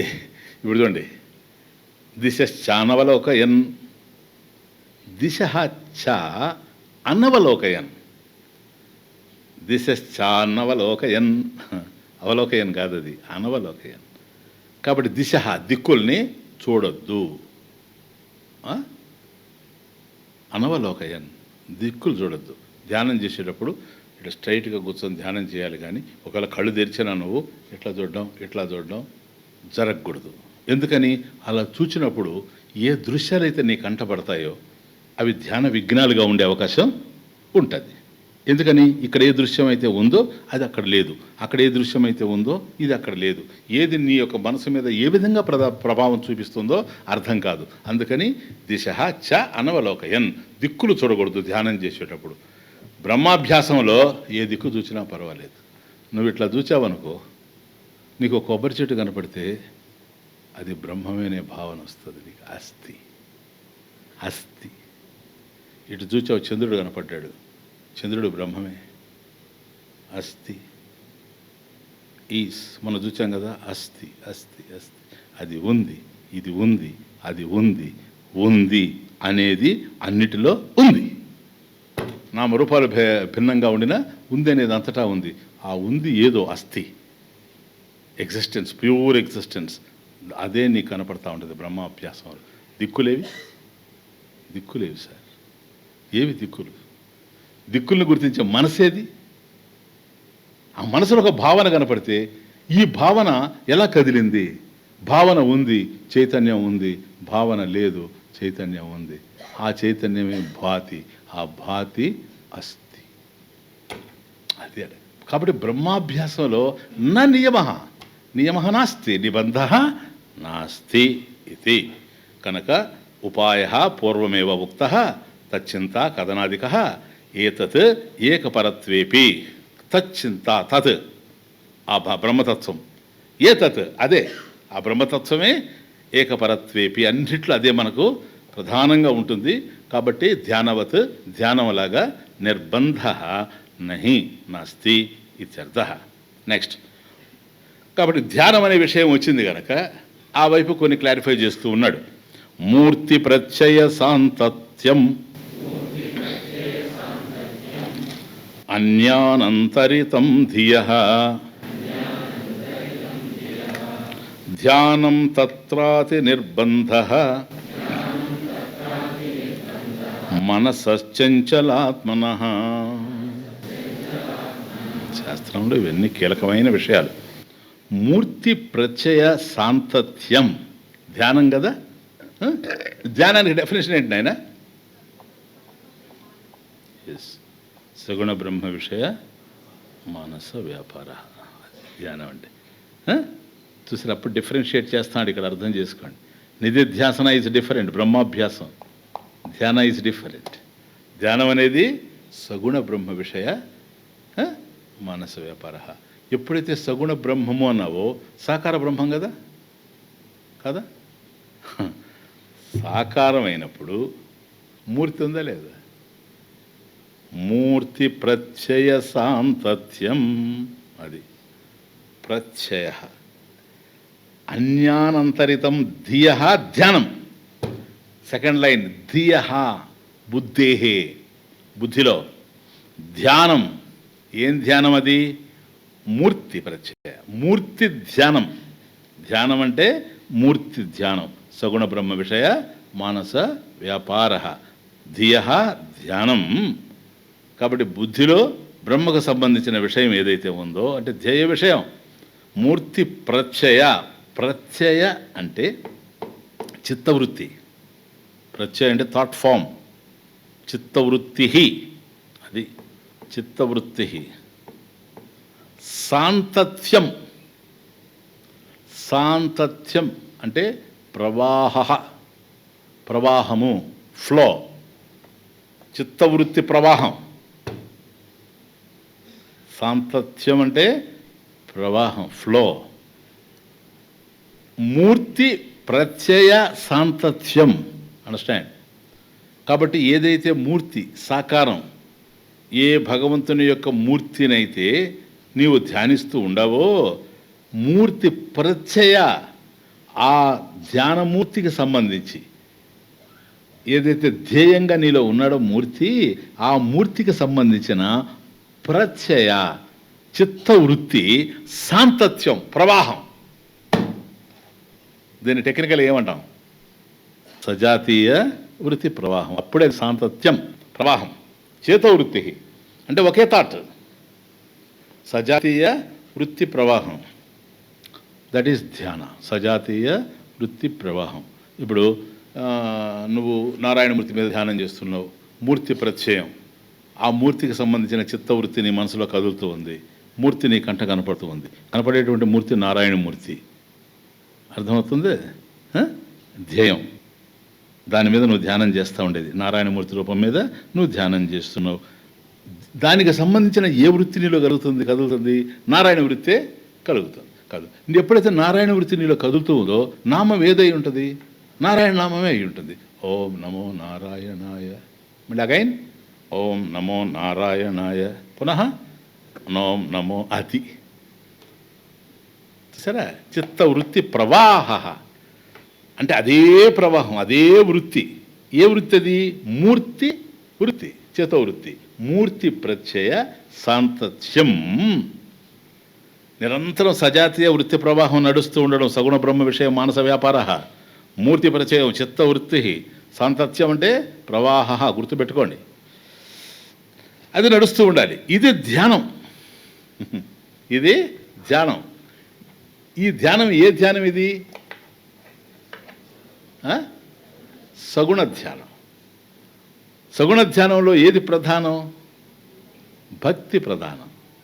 బ్రహ్మాభ్యాసంలో జ్ఞానం ప్రధానం, సగుణ ధ్యానంలో భక్తి ప్రధానం. అదే, అందువల్ల ఎప్పుడు అదే నడుస్తూ ఉంటే ప్రత్యయ సాంతత్యం, చేతోవృత్తి సాంతత్యం ప్రవాహ ఎప్పుడైతే నడుస్తూ ఉందో పరమేశ్వరుడికి ఏ ధ్యేయమూర్తినైతే నువ్వు ధ్యానిస్తున్నావో ఆ పరమేశ్వరుడి నుంచి నీ మనసు ఒక్క క్షణం కూడా విడిపడకుండా ఉంటుంది. అది ఆచార్యులు వారు శివానందలహరిలో ఉన్నది. అంకోలం నిజ బీజ సంతతి అయస్కాంతో ఫలం సూచికా సాధ్వీ నైజ విభుం లతాక్షితిరుహం సింధు సరిద్వల్లభం ప్రాప్నోతీహ యథా తథా పశుపతే పాదారవిందద్వయం చేతోవృత్తి ప్రత్యయ చేతోవృత్తి ఉపేత్య తిష్టతి సదా సా భక్తి ఇది ఉచ్యతే. శ్రీశైలం వచ్చినప్పుడు ఆ పాలధార పంచదార దగ్గర కూర్చొని ఈ భక్తిని ఇట్లా నిర్వచించారు. అంకోలం నిజబీజ సంతతి. ఊడగ చెట్టు నుంచి విత్తనం కనుక కింద పడిందంటే ఊడగ విత్తనాలు వెంటనే పోయి చెట్టును మళ్ళీ అతుక్కుంటాయి. ఏదో ఈ సృష్టిలో అనేకమైన విషయాలు, వండర్స్ మనకు తెలియని. అంకోలం నిజబీజ సంతతి. కాబట్టి ఊడగ చెట్టు నా బీజాలు, రాలిపోయిన బీజాలు మళ్ళీ తిరిగి లేకపోతే భూమిని టచ్ అయ్యాయంటే జంప్ అయ్యి రబ్బర్ బాల్ లాగా వెళ్ళి మళ్ళీ చెట్టుకు అతుక్కుంటాయి. అంటే ఎచ్చట బుట్టే నా చోటకి నేగుట. చూసారా? అంకోలం నిజ బీజ సంతతి అయస్కాంతో ఫలం సూచిక. ఇనుప ముఖ కనుక ఆడు ఉండిందంటే అయస్కాంతం కనుక దగ్గరకు వచ్చిందే ఒక డిస్టెన్స్లో ఇంకేం చేయని అవసరం అది లాగేస్తుంది, లేదా ఇది పోయి దాన్ని అంటుకుంటుంది. ఈ రెండిట్లో ఏది నాకు తెలియదు. అయస్కాంతానికి దగ్గరగా వచ్చినప్పుడు సూదంటి రాయి వచ్చింది. ఇది ఏదైతే మనం సూది ఉందో మన దగ్గర, ఇది వెళ్ళి దాన్ని అంటుకున్నదే లేక ఇది దాన్ని ఆకర్షించిందే? నది సముద్రం దగ్గరికి వెళ్ళిన తర్వాత నది సముద్రంలో లోపలికి వెళ్ళిపోయిందా, ప్రవేశించిందే, లేక సముద్రం నదిని ఆహ్వానించిందే? Who knows. అదే సంగమం. అదే సంగమం. బ్యూటిఫుల్ వర్డ్ సంగమం. జీవ బ్రహ్మైక్యం అక్కడే. కనుక అంకులం నిజబీజ సంతతి అయస్కాంతో ఫలం సూచిక. నంబర్ 2 సాధ్వి నైజ విభం. కాబట్టి ఒక సాధ్విమ తల్లి ఎంతసేపు ఆమె దృష్టి భర్త మీదనే ఉంటుంది. ఇంకా రాలేదే భర్త, ఇంకా రాలేదు, అదే థాట్. చేతో వృత్తి.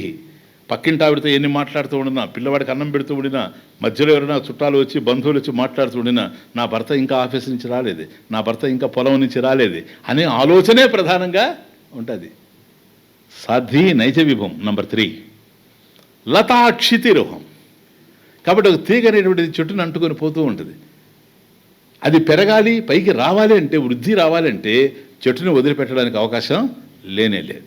అట్లాగే పరమేశ్వరుని ఒక్క క్షణం కూడా వదిలిపెట్టకుండా ఆశ్రయస్థానం తానే గనక అలా లత తీగ ఎట్లాగైతే చెట్టును అంటి పెట్టుకునే ఉందో అట్లా అంటి పెట్టు. లతాక్షితిరుహం సింధు సరిద్వల్లభం సరిత.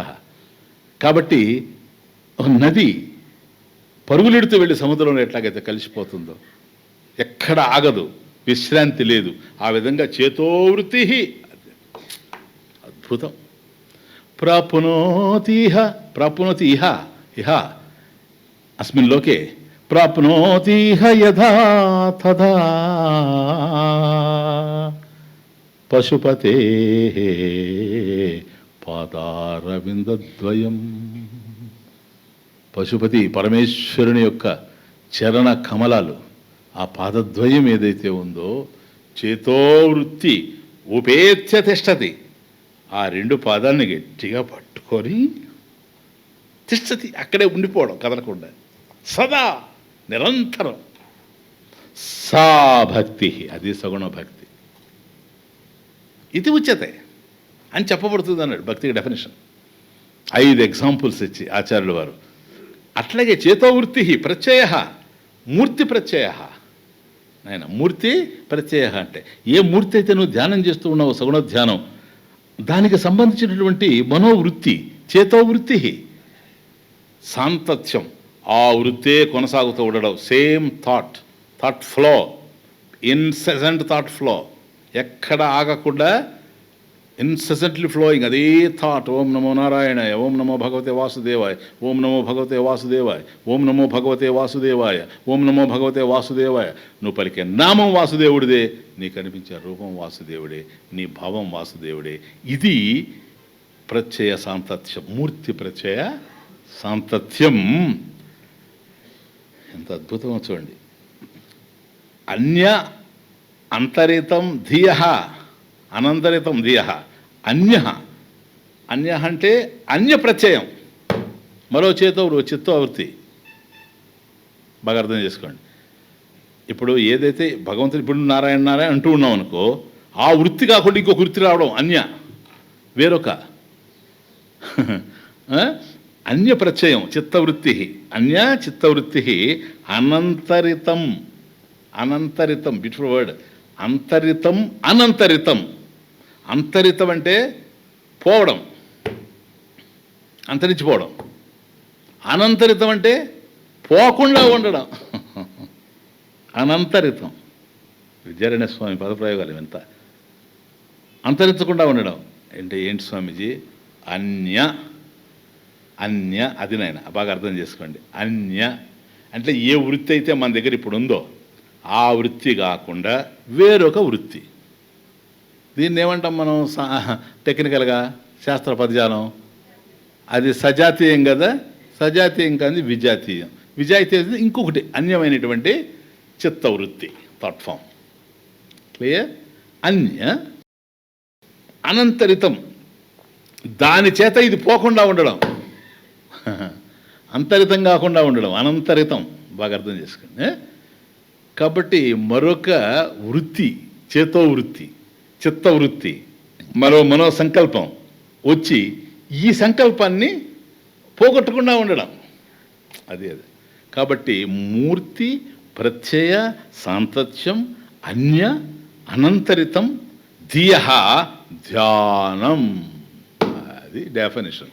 కాబట్టి ధియ బుద్ధే, బుద్ధిలో సగుణ బ్రహ్మ విషయ మానస వ్యాపార ఏ విధంగా ఉండాలంటే ఆ మూర్తి ప్రత్యయం ఏదైతే ఉందో మనం ఏ మూర్తి మీద ధ్యానం చేస్తున్నామో ధ్యేయమూర్తి, ఆ ధ్యేయమూర్తికి సంబంధించినటువంటి చిత్తవృత్తి ఏదైతే ఉందో దాని యొక్క ప్రవాహం మరొక చిత్తవృత్తి చేత చెదరగొట్టబడకుండా కొనసాగుతూ ఉండడం.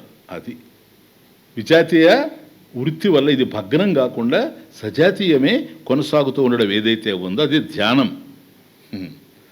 చూసారా, ఇటువంటి ధ్యానం సాగుతూ ఉంది గనక తత్ర ఈ ధ్యాన విషయంలో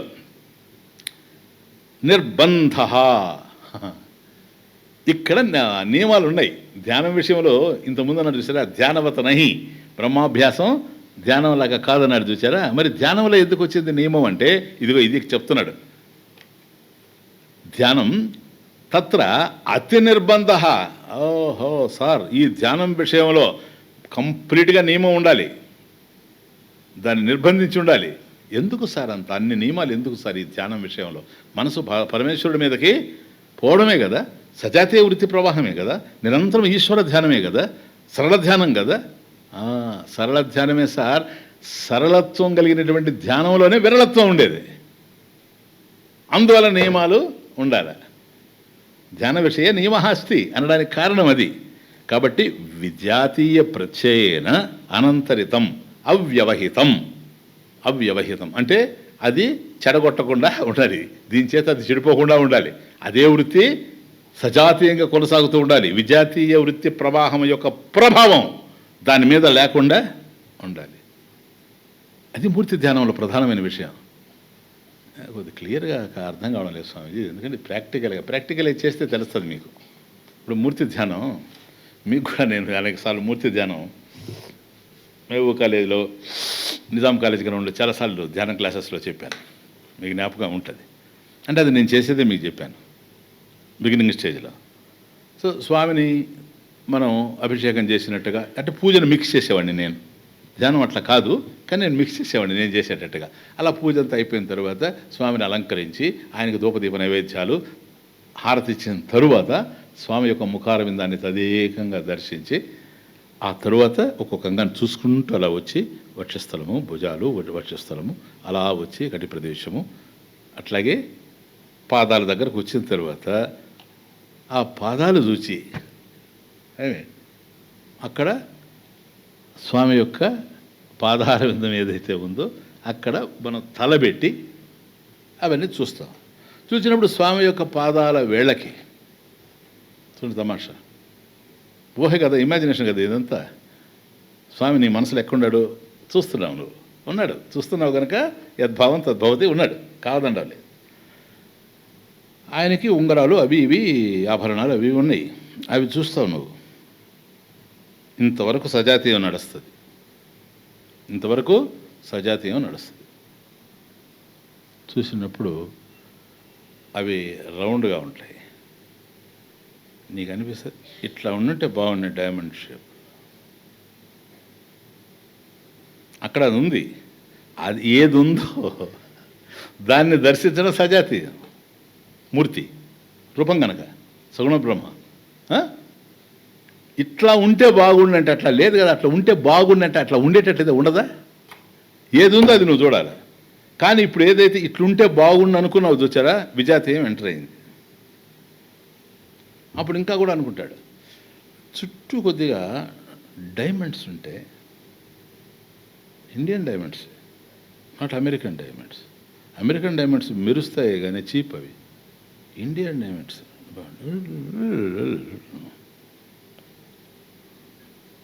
you believe it or not, గృహస్థులకి ఏమొస్తుంది తెలుసు. అప్పుడు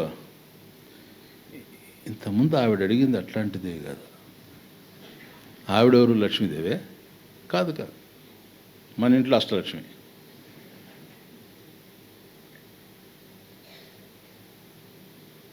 సజాతీయ వృత్తి ప్రవాహం స్టాప్, అష్టలక్ష్మి వృత్తి ప్రవాహం స్టార్టెడ్. అవును, మళ్ళీ ఈసారి అడిగినప్పుడు ఏం చెప్పాలి? ఎప్పుడు సమయం దొరికినప్పుడు అడుగుతూ ఉంది, ఏమండి అట్లాంటి ఉంగరం ఒకటి తీసుకొచ్చేయండి, ఒక రింగ్ ఒకటి తేండి, దాని చుట్టూ కూడా నీవు ఉండాలి, డైమండ్స్ ఉండాలి, వైట్ డైమండ్స్ ఉండాలి, మధ్యలో ఒకటి బ్లూ అయితే బాగుంటుందండి, నీలం అయితే బాగుంటుంది, పచ్చైన కూడా బాగుంటుంది. ఎన్నిసార్లు ఇప్పటికి ఏదో నెట్టుకుంటా వచ్చాం. ఇట్లా ఏదేదో చెప్తూ వచ్చాం. ఎన్ని రోజులు ఎన్ని చెప్పగలం? ఈసారి అడిగితే ఏం చేయాలి? ఎక్కడ చచ్చేది? నాకు వచ్చే జీతం ఎంత? ఇది ఎక్కడ సరిపోతుంది? అర్థం చేసుకో. నువ్వు అర్థం ఒరే నువ్వు ధ్యానం చేయవయా? లే నువ్వు అర్థం చేసుకో. నా జీతం ఎంత నువ్వు అర్థం చేసుకో. ఈ విషయం పెళ్ళెప్పుడు చెప్పుంటే మా నాన్న ఇచ్చాడు. ఎన్ని చెప్పినా వినం. ఎవరినయ్యా నువ్వు కొట్టేది? ఎవరిని? నీ ప్రాణ సమానమైనటువంటి నారాయణమూర్తి పాద పద్మాలని నువ్వు కొలవడానికి కూర్చున్నావా, కొట్టడానికి కూర్చున్నావా? దేనికి కూర్చున్నావు? ఇంతకన్నా ఏం విఘ్నం కావాలి చెప్పండి సార్. ఇది పాదార్చన లేకపోతే పాద తాడనమా? చెప్పు. అప్పుడు అనిపిస్తుంది నువ్వేమన్నా నారాయణ తీర్థుల వారివే కొబ్బరి చెప్పుతో కొడితే స్వామి కుంటుతూ పోవడానికి. ధ్యానంలో అట్లా కొట్టావనుకో ఇంక్రిమెంట్ కట్. అర్థమవుతుంది.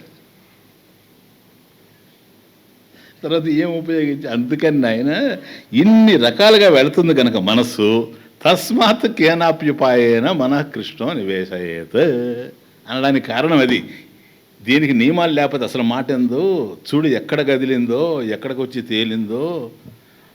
లే ఒక ధ్యానంలోనే కాదు, శ్రవణంలో కూడా ఉంది బాధ. అందుకని చాలామందికి ఎందుకు అర్థం కాదంటే వాళ్ళ శ్రవణం నాకు అర్థమవుతూ ఉంటుంది. ఒక్కోసారి శ్రవణం మరణంలాగా ఉంటుంది. ఎందుకంటే బాగా చక్కగా అర్థం చేసుకోవచ్చినప్పుడు నాకు అనిపిస్తుంది ఒక్క కెమెరా ఉంటే ఈ ఫేస్ని ఫోటో తీస్తే ఎంత బాగుండా అని. ఎందుకంటే ఎక్కడం లేదు లోపలికి. అందువల్ల నిరంతరం సాధన చేస్తే బుద్ధి మనకు వంగుతుంది తప్ప మన జీవితం ఏంటో కూడా చూసుకోవాలి. విన్నదంతా మనది కాదు. మనకి ఏముందో బ్యాక్గ్రౌండ్, మన యొక్క అనుభవాలు ఏముండాయో గతానుభవాలు, దాన్ని బట్టే ఉంటుంది ఎంత సాధన చేశామనేది ప్రధానం. కానీ చెప్పేవాడిని దృష్టిలో పెట్టుకొని ఆ స్థాయికి మనం వెళ్ళిపోయినట్టు ఊరేగితే అయ్యే పని కాదు ఇది. అందుకని ధ్యానం తత్ర అతి నిర్బంధ. కారణం మనసః చంచలాత్మన. అది ధ్యాన సమయే మనసః చంచలాత్మన. ధ్యాన సమయే కాదు ఎప్పుడు కూడాను. తత్ర ధ్యాన విషయ తత్ర అన్నది తత్ర అతి నిర్బంధ.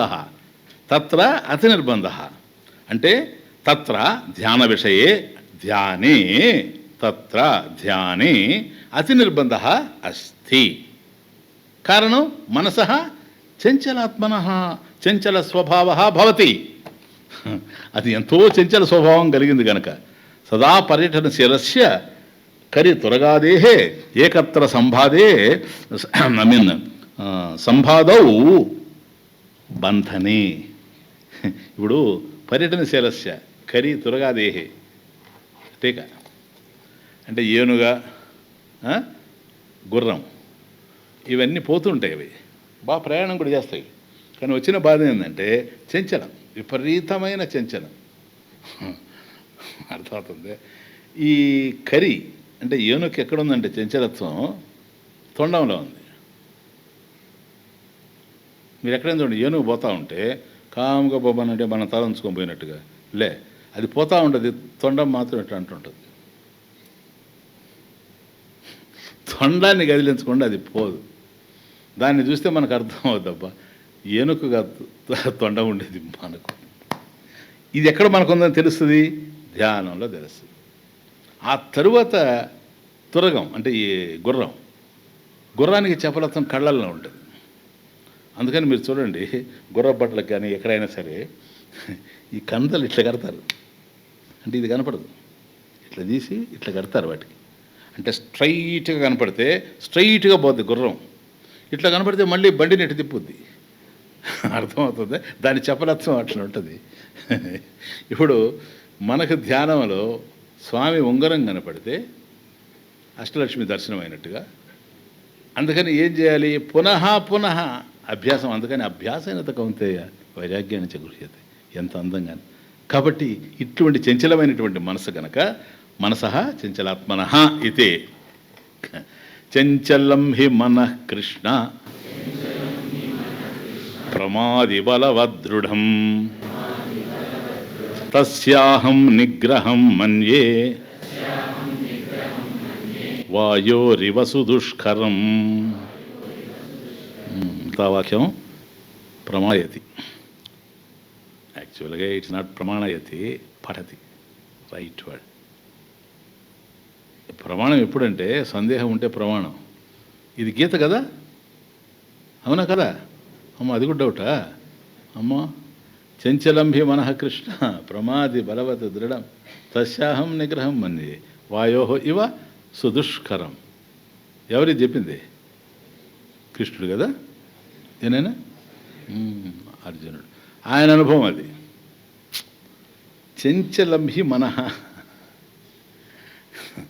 మనసు చలించే స్వభావం కలిగింది అని జనరల్గా మనం అనుకుంటుంటాం, చలనశీల అని. మనస్సు చలించడం కాదు, చలించేదే మనసు. చంచలం మనః, క్లియర్. హీ కాదా? ఏదైతే చంచల స్వభావంతో ఉందో అదే మనసు. అంటే మనసు చలించేదేం కాదు, చలించడమే మనసు సార్. చంచలం హి మనః. దీని విషయంలో ప్రమాణం ఎందుకు? భగవద్గీత స్వతహ ప్రమాణం. మనకు మనమే కదా ప్రమాణం. స్వయం ప్రమాణత్వాత్. ఇంకో ప్రమాణం కావాలనా? గీత కావాలి దీనికి. అంటే మన మనసు పెద్ద నిలబడిపోయినట్టుగా, నాయన అది నిలబడేది కాదు నాయన అని చెప్పడానికి స్వామి గీతని. అందువల్ల అర్జునుడి దగ్గర నుంచి వస్తుంది అది. చంచలంహి మనః. అంటే సాధన చేసేవాడు కనుక పాప ఆయన తెలుస్తుంది బాధ అంతా కూడా. ఒక్క క్షణం నిలబడడం లేదు, దీని దుంపదేగా, దీన్ని ఎట్లా చేయాలనుకుంటాడు. నేనేమో ఇంత చెప్పేస్తా ఉన్నాడు, నా మనసు కథ నాకు తెలుసు, ఆయనకేం తెలుసు, పోనీ ఆయనకే చెప్పేస్తే ఏదన్నా మార్గం ఇస్తాడేమో అని. చంచలంహి మనః. ఎవరి మనసు సార్? అర్జునుడిది, అంతేగాని కృష్ణుడు కాదు కదా. అది ఆడ నా మనసు చంచలంగా ఉంది. నెక్స్ట్ ప్రమాధి. ప్రమాధి చూడండి ఎట్లా ఉందో.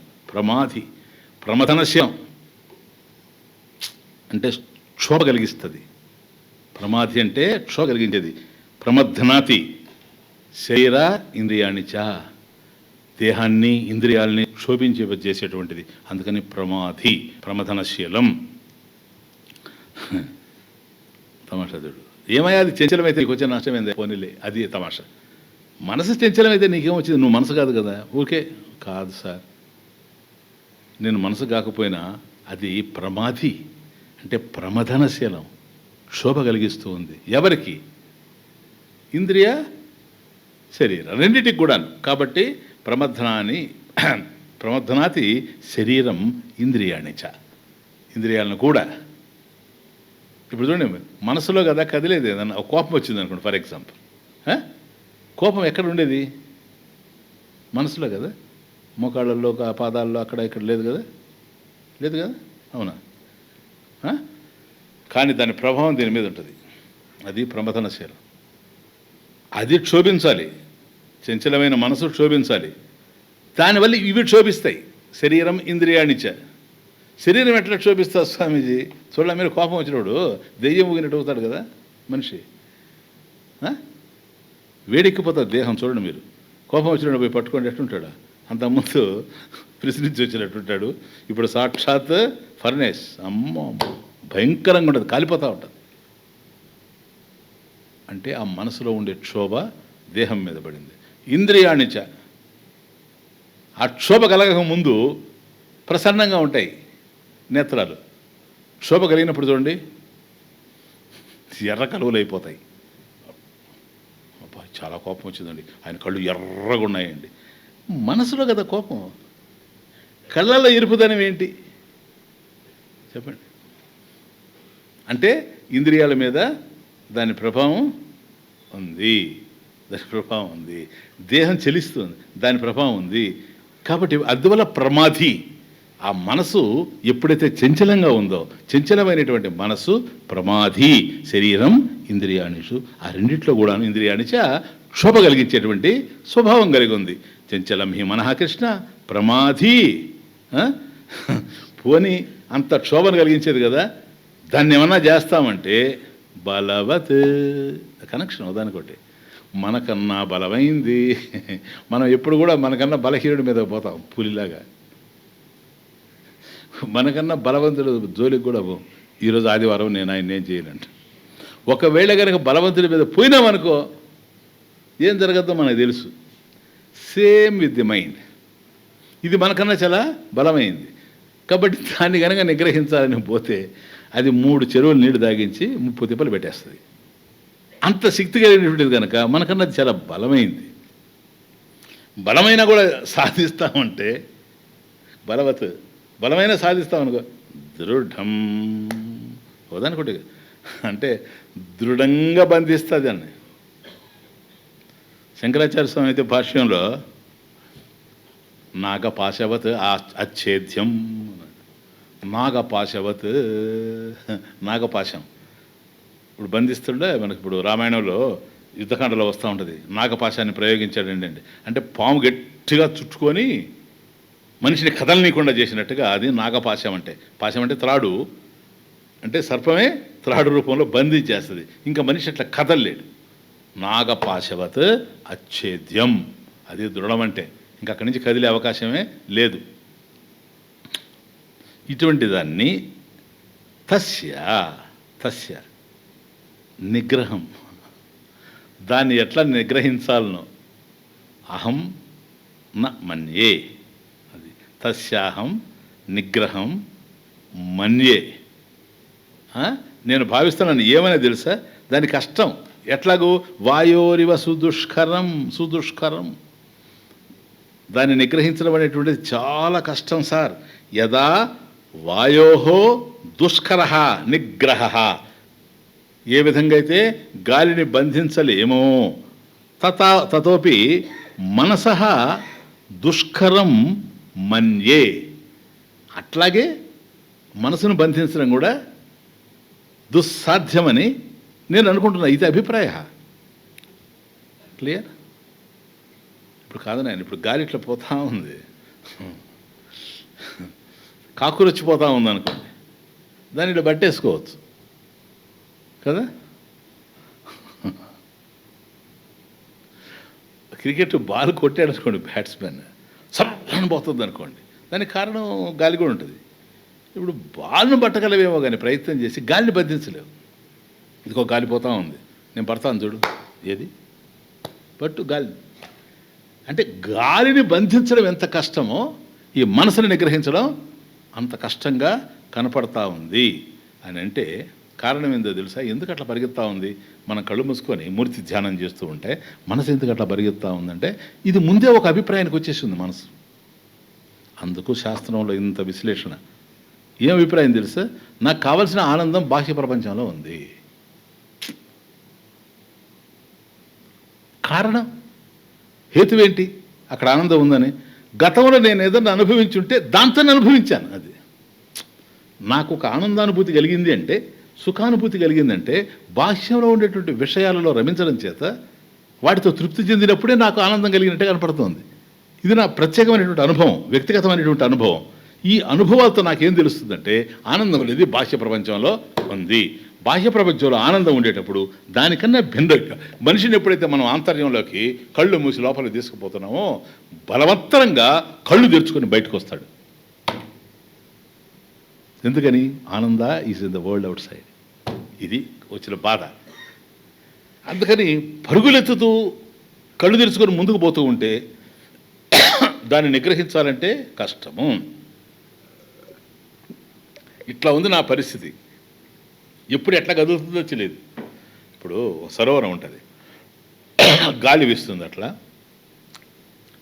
సరోవరం నిర్మలంగా ఉంటుంది, నిస్తరంగంగా ఉంటుంది, తరంగాలు లేకుండా ఉంటుంది. గాలి వీచింది అనుకోండి, అప్పుడు తరంగాలు స్టార్ట్ అవుతాయి, వాటర్ స్టార్ట్. అట్లాగే నువ్వు నిలకడగా ధ్యానం చేయాలని కూర్చున్నా గత అనుభవాలు ఉన్నాయి చూచారా, ఆ పవనాలు కనుక వీచినాయి అంటే అక్కడ గాలి వీచగానే సరోవరంలో జలాలు ఎట్లాగైతే కదిలేయో అట్లాగే మనసులో కూడాను చిత్తవృత్తులు రకరకాలుగా కదులుతాయి. ఆ కదిలేటువంటి సజాతీయ వృత్తి ప్రవాహం ఉండవు. అనుభవాలు ఎట్లా అయితే ఉన్నాయో వాటికి అనుగుణంగా ఉంటాయి కనుక విజాతీయంగా ఉంటుంది. దీన్ని సజాతీయంగా నిలపాలి అంటే మూర్తి ప్రత్యయ సాంతత్యం కలగాలంటే ధ్యేయ విషయంలో ఒక ప్రవాహ రూపంలో పోవాలి చిత్తవృత్తి అనేటట్లయితే సాధ్య కావడం లేదు కనుక చంచలం హి మనః కృష్ణ ప్రమాధి బలవత్ దృఢం తస్య అహం నిగ్రహం మన్యే వాయోహ ఇవ సుదుష్కరం అని అర్జునుడు చెప్తే అదేం పెద్ద విషయం కాదన్నాడు కృష్ణుడు.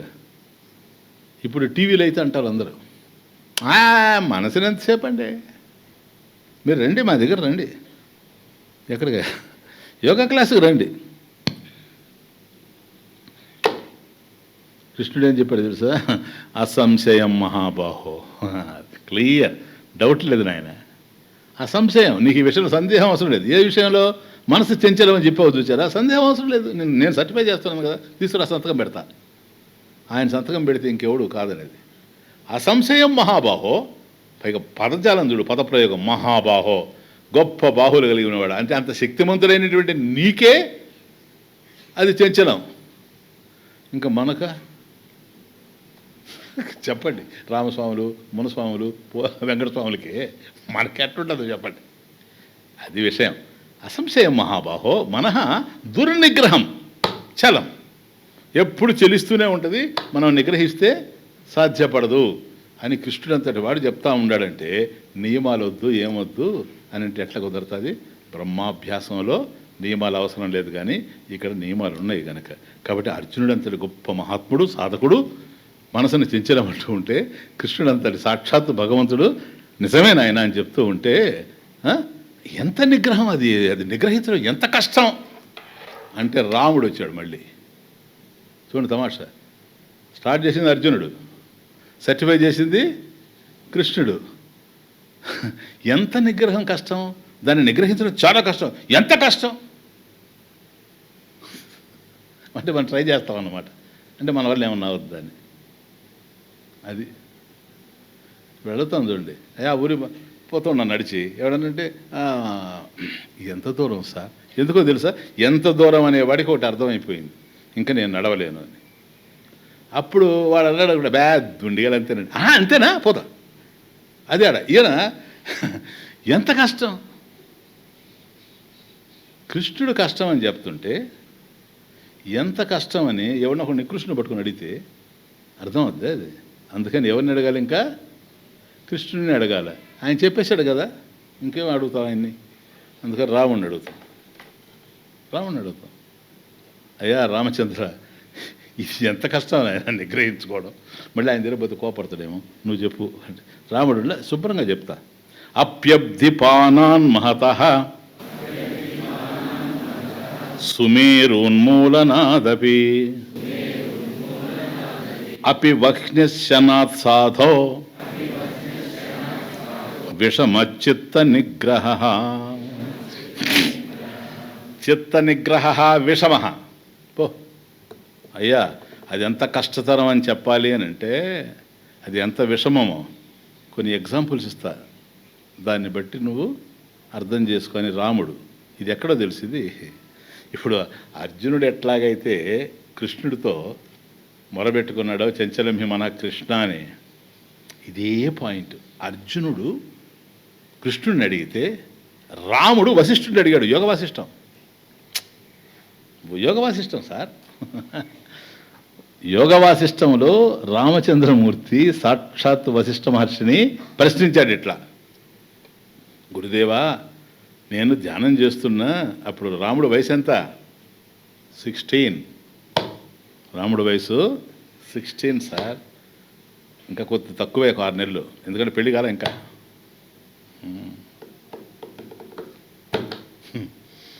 అప్పుడే మనసు నిగ్రహం లేదు అని అంటాడు ఆయన. మన కోసం అనుకోండి. ఏం చెప్తాడంటే అపి చూడండి ఆయన, అప్యబ్ధిపానాన్ మహతః అప్యబ్ధిపానాత్ అపి అబ్ధిపానాత్. అబ్ధి సముద్రము, పానాత్ సముద్రపానం. సముద్రాన్ని పానం చేయడం అంటే ఏంటి చెప్పండి? సముద్రం అనేది పక్కన ఏడుంది. సముద్రం అంటే జలం. సముద్రాన్ని పానం చేయడం అంటే సముద్ర జలాన్ని పానం చేయడం. అబ్ధి పానాత్ అంటే సముద్ర జలాన్ని పానం చేయడం కంటే అపి సముద్ర జలాన్ని పానం చేసిన ఆయన ఎవరు? అగస్త్య మహర్షి. చూడండి తమాషా. అంటే అగస్త్యుడు సముద్రం దగ్గరకు పోయి ఆచమనం చేసినట్టే ఇట్లని ఇక్కడికి మొత్తం సముద్రం అంతా ఇక్కడికి తెచ్చుకొని అన్నాడు. అంతే. అది అగస్త్యుడు చేశాడు. ట్రై చేయబాకండి ఎవరు. మన దగ్గర ఉద్ధరణే లేదు ఇట్లా అనడానికి. అర్థమవుతుంది ఇప్పుడు. అది అగస్త్యుడు చేసింది. అబ్ధిపానాత్. కాబట్టి సముద్ర జలపానం చేయడం కంటే నెంబర్ 1. తర్వాత చూడండి, అబ్ధిపానాన్ మహత. అబ్ధిపానాత్ అయిపోయింది అక్కడికి. సెకండ్, మహత సుమేరు ఉన్మూలనాత్ అపి. సుమేరు, మేరు పర్వతం. మహత గొప్పదైనటువంటిది, చిన్నది కాదు అది, గొప్పదైనటువంటి మేరు పర్వతాన్ని, సుమేరు మేరు పర్వతాన్ని ఉన్మూలనాత్ పెకలించడం. ఉన్మూలయతి పెకలించడం అంటే దాన్ని అప్రూట్ చేయడం అనమాట. ఏది? మేరు పర్వతాన్ని. అపి దానికంటే. అది ఎడ సుమేరు ఉన్మూలనాత్ అపి. ఉన్మూలనాదపి. ఉన్మూలనాత్ అపి. కాబట్టి మేరు పర్వతాన్ని తల్లక్రిందులు చేయడం, పెకలించడం కంటే, సముద్ర జలాన్ని పానం చేయడం కంటే, మేరు పర్వతాన్ని పెకలించడం కంటే. అంటే దాని ఏంటి? సముద్ర జలాన్ని పానం చేసిన వాడు అగస్త్యుడు అంత పెద్ద కార్యం చేశాడు. దానికంటే దీన్ని నిగ్రహించడం పెద్ద కార్యం అంటాడు. సుమేరు పర్వతాన్ని పెకలించేయడం, తార్బారు చేయడం ఎవరు చేశారు? శివుడు. కృష్ణుడు, రాముడు వచ్చాడు, శివుడు కూడా తెచ్చాడు. శివుడు. కాబట్టి ఆయన యుద్ధానికి పోతూ ఆయన బాణానికి సరైనటువంటి శరము, అంటే ఆయన ధనుస్సుకి సరైనటువంటి శరం అంటే బాణం కావాలనుకొని ఏదైతే సరిపోద్ది అనుకొని శివుడు మేరు పర్వతాన్ని పెకలించి దాన్ని బాణంగా చేసుకున్నాడట. మేరు పర్వతాన్ని. అలా మేరు పర్వతాన్ని పెకలించడం అనేటువంటిది ఎంత కష్టమో అపి దానికంటే. ఓకే. సుమేరు ఉన్మూలనాత్ అపి. ఆ తర్వాత వన్హి అశనాత్. చూడాడు, వన్హ్యశనాత్ అని వహిని అశనాత్ వన్హి. వన్హి అంటే అగ్ని. అగ్నిని భుజించడం కంటే. ఈయనెవరు? అగ్నిభక్షణం చేసింది ఎవరు నాయన? భాగవతం అంతా మర్చిపోయారు. దశమస్కందం దావానాల భక్షణం. ఇటు నోరు తెలిస్తే అని మొత్తం అక్కడ అరణ్యం అంతా కాలిపోతూ ఉంటే దాన్ని అంతా కూడా మింగేశాడు కదా శ్రీకృష్ణ పరమాత్మ. దానికంటే. కాబట్టి సముద్ర జలాన్ని పానం చేయడం కంటే, మేరు పర్వతాన్ని పెకలించి తారుమారు చేయడం కంటే, అట్లాగే అగ్నిని ఆరగించడం కంటే, చిత్త నిగ్రహ మనసుని నిగ్రహించడం అనేటువంటిది విషమ. అది అన్నిటికన్నా కష్టతరం. అంటే ఇప్పుడు మనం చూడండి, తమాషా చూడండి. మనసుని నిగ్రహించాలంటే అంతకుముందు ఇవన్నీ చేసి ఉండాలి. సాధ్యమా? ఎందుకంటే అవే ఈజీ అంటున్నాడు. అవి చేస్తే కానీ చేయలేము. ఏమైనా ట్రై చేస్తారా? చేయగలం స్వామి. ఏం చేస్తారు చెప్పండి? సముద్ర జలం పానం చేయగలం. ఎట్లా చేస్తా? గ్లాస్ నిండా నీళ్ళు తాగేస్తా. అది సముద్రం ఎట్లా అవుతుంది సార్? పెకలించేస్తాను. ఏం పెకలిస్తా? పల్లీల చెట్టు.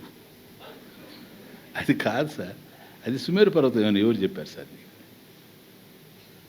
స్వామీజీ, అగ్నిని మింగేస్తాం. అగ్నిని మింగుతావా? ఏంటది? వేడి వేడి దోశ లేకపోతే కాఫీ. వేడి వేడి కాఫీ, బ్రూ కాఫీ మింగేస్తాను స్వామి. ఇట్లాంటివి చేయాల్సిందే మనం. అంటే వాటికన్నా ఇప్పుడు మీకేమనిపిస్తుంది? నాకు భయంగా ఉంది. నాకు నిజంగా భయంగా ఉంది. ఇప్పుడు మీరేమనిపోతారు ఇక్కడి నుంచి? ఏం మన వల్ల అయ్యే పని కాదు. ఏ సముద్ర జలాన్ని తాగేది, పర్వతాలంతా తెరగొట్టేది, దావానల పక్షును. దానికన్నా ఇది కష్టం అంటాడు.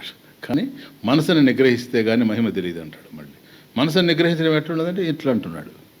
ఇది ఎవరు చెప్పారంటే రాముడు చెప్పాడంటాడు. మనం తిరిగి కాదనిలేము. అదెవరు చెప్పాడు? కృష్ణుడు చెప్పాడంటే. ఏందా ఇదంతా కూడా? ఎందుకంటే ఇది మిమ్మల్ని ఏమే అదంతా పానం చేయను కదా అని అర్థం. మన విషయం తెలియదు ఆయనకి. మనం ఎవరు ఆయన తెలియదా? మనుషుని ఆయన మీరు పోయి సముద్ర పానం చేయబడ్డ ఆయన అంటాడు. ఆయన మనం తిరిగి రావాలి, ఆయన తెలుసు. అంటే దాని విషయం ఏంటంటే ధ్యాన నిర్బంధ అస్తి, అంతే. ధ్యానే నియమ అస్తి. నియమాలు నిబంధనలు పెట్టుకొని చక్కగా నువ్వు ఆచరించాలి నాయన అని చెప్పడమే ప్రధానమైనటువంటి విషయము. ఏనాయన జస్ట్ కథనాదౌ న నిర్బంధ శృంఖలాబద్ధదేహవత్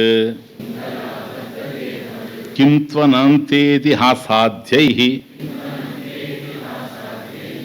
వినోదో నాట్యవృద్ధియః. సింపుల్, అందుకని చెప్పేశాను. విపరీత భావన నివృత్తి అర్థం కదా ఇది మనం చేసేటువంటి బ్రహ్మాభ్యాసం, నిధిధ్యాసనం. అవునా కాదా? విపరీత భావన నివృత్తి అర్థం. మనసు నిగ్రహం కాలేదు. అసలు విపరీత భావన ఎందుకు పుట్టుకొచ్చింది? జన్మాంతర దృఢ అభ్యాసాత్. మనకు గతంలో నుంచి వచ్చినటువంటి అభ్యాసం వల్ల ఇది ఏర్పడింది. ఇప్పుడు మీ మనసుని నిగ్రహించాలంటే మన వల్ల కావడం లేదు. దీన్ని నిగ్రహించాలనే అవకాశం ఎప్పుడు వచ్చిందంటే ఆలోచన శ్రవణ మననాలు చేసినప్పుడు వచ్చింది. అంతవరకు రాలే. సామాన్యులుగా వచ్చి ఏ సాధన లేకుండా వచ్చి గురుముఖత శాస్త్రాన్ని విన్నప్పుడు నా జీవితానికి ఏకైక లక్ష్యం మోక్షమే, అది నాకు కావాలి అని అనుకున్నప్పుడు దాన్ని ఎలా పొందాలి? అండర్స్టాండ్? ఎలా పొందాలి? మనసు నిగ్రహించడం లేదు, అది విషయం. నిగ్రహింపబడడం లేదు, మనో నిగ్రహం జరగడం లేదు, ఇంత కష్టంగా ఉంది. అప్పుడు ఏం చేయాలి? ఏ విధంగా అయినా సరే అది నిగ్రహింపబడాలంటే ఆ స్థాయిలో నువ్వు సరిపోకపోతే నీ స్థాయికి ఏది మనసుని నిగ్రహించుకోవడానికి ఉపయోగపడుతుందో దాన్ని నువ్వు చూస్ చేసుకోవాలి. Beautiful, very very beautiful. కథనాదౌ న నిర్బంధ. అది కథనాదౌ. ఏంటి కథనాదం అంటే? తత్కథనం, తచ్చింతనం, తత్కథనములా అది. కాబట్టి భగవంతుని యొక్క అనంత కళ్యాణ గుణాన్ని కీర్తించడము, కథాశ్రవణం చేయడం. కథాదిషు ఇది గర్గ. గర్గ మహర్షి చెప్పినట్టుగా కథాశ్రవణం చేయడం. తర్వాత శృంఖలాబద్ధ దేహవత్. చూసారా? కిం తూ ఇక అనంత ఇతిహాసాద్యై. అనంత ఇతిహాసాద్యై. ఇతిహాసాద్యై అంటే రామాయణ భారతాది ఇతిహాసాద్యై. కాబట్టి బ్రహ్మకథనంలో శృంఖలాబద్ధ దేహవత్ నాయన సంకెళ్లతో దేహాన్ని బంధించేసినట్టుగా, నిర్బంధించినట్టుగా అంత నియమము బ్రహ్మాభ్యాస విషయంలో లేదు. నాస్తి. కథనాదౌ న నిర్బంధ.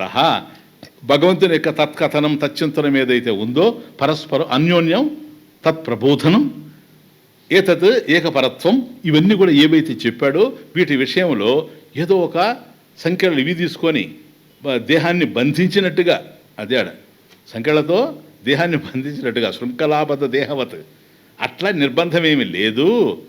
కింటూ ఇక పోతే అనంత ఇతిహాసాద్యై, అనేకమైన అంత ఎన్ని పురాణాలు, ఎన్ని గాథలు చూడండి. భారతం, రామాయణం, భాగవతం, అష్టాదశ పురాణాలు, ఉపపురాణాలు ఎన్నున్నాయి చెప్పండి. వాటిల్లో ఎక్కడ మీరు ఏ టాపిక్ తీసుకున్నా, ఏ విషయాన్ని తీసుకున్నా తత్కథనం, తచ్చింతనం, ఇంకేముంది చెప్పండి? అది బ్రహ్మాభ్యాసం కిందకు వస్తుంది అంటాడు. అంటే ఆ విధంగా అలవాటు చేసుకోవాలి మన స్థాయిలో. కేవలం సజాతీయ వృత్తి ప్రవాహం నడవడం ధ్యానం.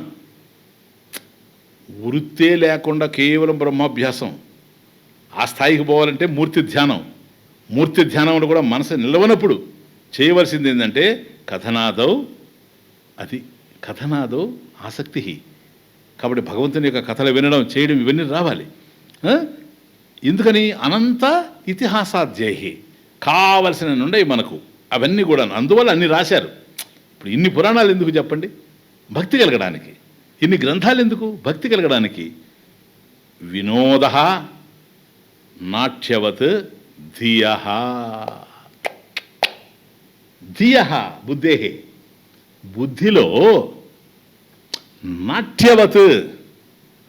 ఓ డాన్స్ ప్రోగ్రాం జరుగుతూ ఉంటే ఎట్లా ఉంటుంది? నీకు మనసు నిగ్రహింపబడుతుంది లేదా?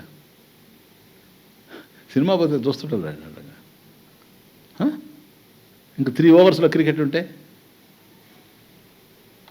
కాఫీ దా బాయ్, కాఫీ వద్దా, తర్వాత 10 నిమిషాల తర్వాత అంటుండలే. ఎంత కాన్సన్ట్రేషన్! ఎందుకని వచ్చింది నీకు అవధానం? ఆసక్తి ఉంది కనుక. ఈ ఆసక్తి నాట్యవత్, డాన్స్ చేయడం వాటిలో చాలా పెద్ద సబ్జెక్ట్ ఇది. వినోద ఎంటర్టైన్మెంట్ సార్ నీకు. నాట్యవత్ వినోద బుద్ధేహే ధియ ధియ బుద్ధేహే. కాబట్టి నీ బుద్ధిలో ఒక నాట్యం చూసినప్పుడు ఎంత ఆనందం కలుగుతుందో అట్లాగే ఇతిహాసాలు, పురాణాలు, భాగవత ఇవన్నీ కూడా వింటూ ఉంటే ఆనందంగా ఉంటుంది. అందుకని ఏదైనా అయ్యా భక్తితత్వం చెప్తానండి అంటే బ్రహ్మాండంగా పరిగెత్తుకుంటూ వస్తారు జనం. వేదాంత పంచదశ చెప్తానంటే వాళ్ళు ఉన్నారు పోండి మోక్షధామ వాళ్ళకి చెప్పండి. ఎందుకో తెలుసా? అది అర్థం కాదు, ఇది అర్థం అవుద్ది, పర్వాలేదు. ఇది కావాల్సిన వాళ్ళకి ఇది, ఆ స్థాయిలో ఉండే వాళ్ళు దీని స్థాయికి రాకుండా అక్కడ ట్రైన్ అయ్యి రావడం వెరీ బ్యూటిఫుల్. అర్థమవుతుంది ఇప్పుడు మీకు? ఎందుకంటే అనంత ఇతిహాసాధ్యై. లేకపోతే నాట్యం ఎందుకు వచ్చింది? పరమేశ్వరుడితో ఐక్యం కావడానికే వచ్చింది. లేకపోతే శివుడు ప్రదోష కాలతాండవం చేస్తాడా? అంత తేలికే. అసలు నాట్య విషయం, నాట్యకర్త, నాట్య భంగిమలు ఇవన్నీ కూడా చెప్పింది ఎవరు? మహర్షి కాదా? ఆయన ఏమి నాట్యం చేసేవాడా? ఆయనకి రవీంద్ర భారతి కావాలనా? భరత ముని. చిన్న విషయం ఇది, అమేజింగ్. భరత ముని భరతనాట్యాన్ని ప్రవేశపెడితే అటువంటి మహర్షి భరతనాట్యాన్ని ప్రవేశపెట్టాడు. ఎందుకని? ఆ భంగిమల మధ్య నువ్వు మనస్సుని భగవంతుని ఎందు లగ్నం చేస్తావు. అట్లా వచ్చింది నాట్యశాస్త్రం. నాటకాలు ఎందుకు వచ్చాయి? అందుకే వచ్చింది. అలా కాకపోతే మహాకవి అమ్మవారి యొక్క అనుగ్రహానికి నోచుకున్నటువంటి కాళిదాసు నీకు అభిజ్ఞాన శాకుంతలం రాస్తాడా? కుమార సంభవం రాస్తాడా? ఎందుకని నాటకాలు రాయాల్సి వచ్చింది? ఆ నాటకాల వెనకేంది? నాటకాలు కూడా నటన సూత్రధారిని చేర్చడానికి ఉన్నాయి. అర్థమవుతున్నాయా? నాట్యాలు కూడా అక్కడికి తీసుకుపోవడానికి ఉన్నాయి. పాటలు చెప్పండి. ఇప్పుడు ఇట్లాగే ఆత్మ పరమాత్మ, ఆత్మ అది ఇది ఉపాధి నిరుపాధిగా సోపాధికి అంటున్నాం అనుకో. ఏదో ఈరోజు చాలాసేపు చెప్తున్నాడు. మధ్యలో పాట పాడితే ఎందుకని? వినోద. అందువల్లనే నారదుడెవరు? మహర్షి. తుంబరుడెవరు? మహర్షి. నారద తుంబురాదులు ఎందుకు దీన్ని పట్టుకున్నారో తెలుసా? నాయన ఒకవేళ ఎక్కడ నీ మనసు గనక లగ్నం కాకపోతే పాటల్లో లగ్నం. Very very important. ఒక పాయింట్ పట్టుకోవాలి మీరు. వినోద తస్యాహ సాధనాన్ని గాయంతి ఆచార్యా. ఎక్కడైనా ఉన్నారు? ఇది నారద భక్తి సూత్రాలు చూసారా? గాయంతి, సాధనాన్ని గాయంతి. ఎందుకని? వినోదం. గానం అనేటువంటిది వినోదం. ఇప్పుడు అర్థమైంది. సామాన్య జనాన్ని ప్రభావితం చేయడం కోసంగా భాగవత రామాయణాది గ్రంథాలని జ్ఞాన యజ్ఞాల్లో ప్రవచించి వినలేని వాళ్ళ కోసంగా గ్రంథాలు రచించి వాటిని రాత్రింబవళ్ళు మేలుకొని కాస్త స్థాయి పెరిగి కొద్దిగా తత్వం అర్థం చేసుకునే వాళ్ళ కోసంగా ఉపనిషత్తులు రచించి ఇటువంటి ఉద్గ్రంథాలు, జటిలమైనటువంటి గ్రంథాలన్నీ కూడా చెప్పి కేవలం దీంట్లోనే ఉంటే మనసుకేమైనా వీళ్ళకి బోరు కొడుతుందేమోనని పాటల సీడీలు తయారు చేసి, భజనలు తయారు చేసి, అర్థమవుతుందే. ఎందుకంటే మనసుని ఎప్పుడూ వినోదంలో ఉంచాలి. ప్రతి దాంట్లో నుంచి మనకు ఆ భగవతత్వమే వినిపించాలి. ప్రతి చోట భగవత్ స్వరూపమే కనిపించాలి. ఏ ఆలోచన కదిలినా కూడా సజాతీయ వృత్తి ప్రవాహం అయి ఉండాలి. అందువల్ల ఇటీవల ఒక పాటలో ప్రశ్నార్థకంగా నేను స్వామిని ఒక చిన్న ప్రశ్న వేశాను.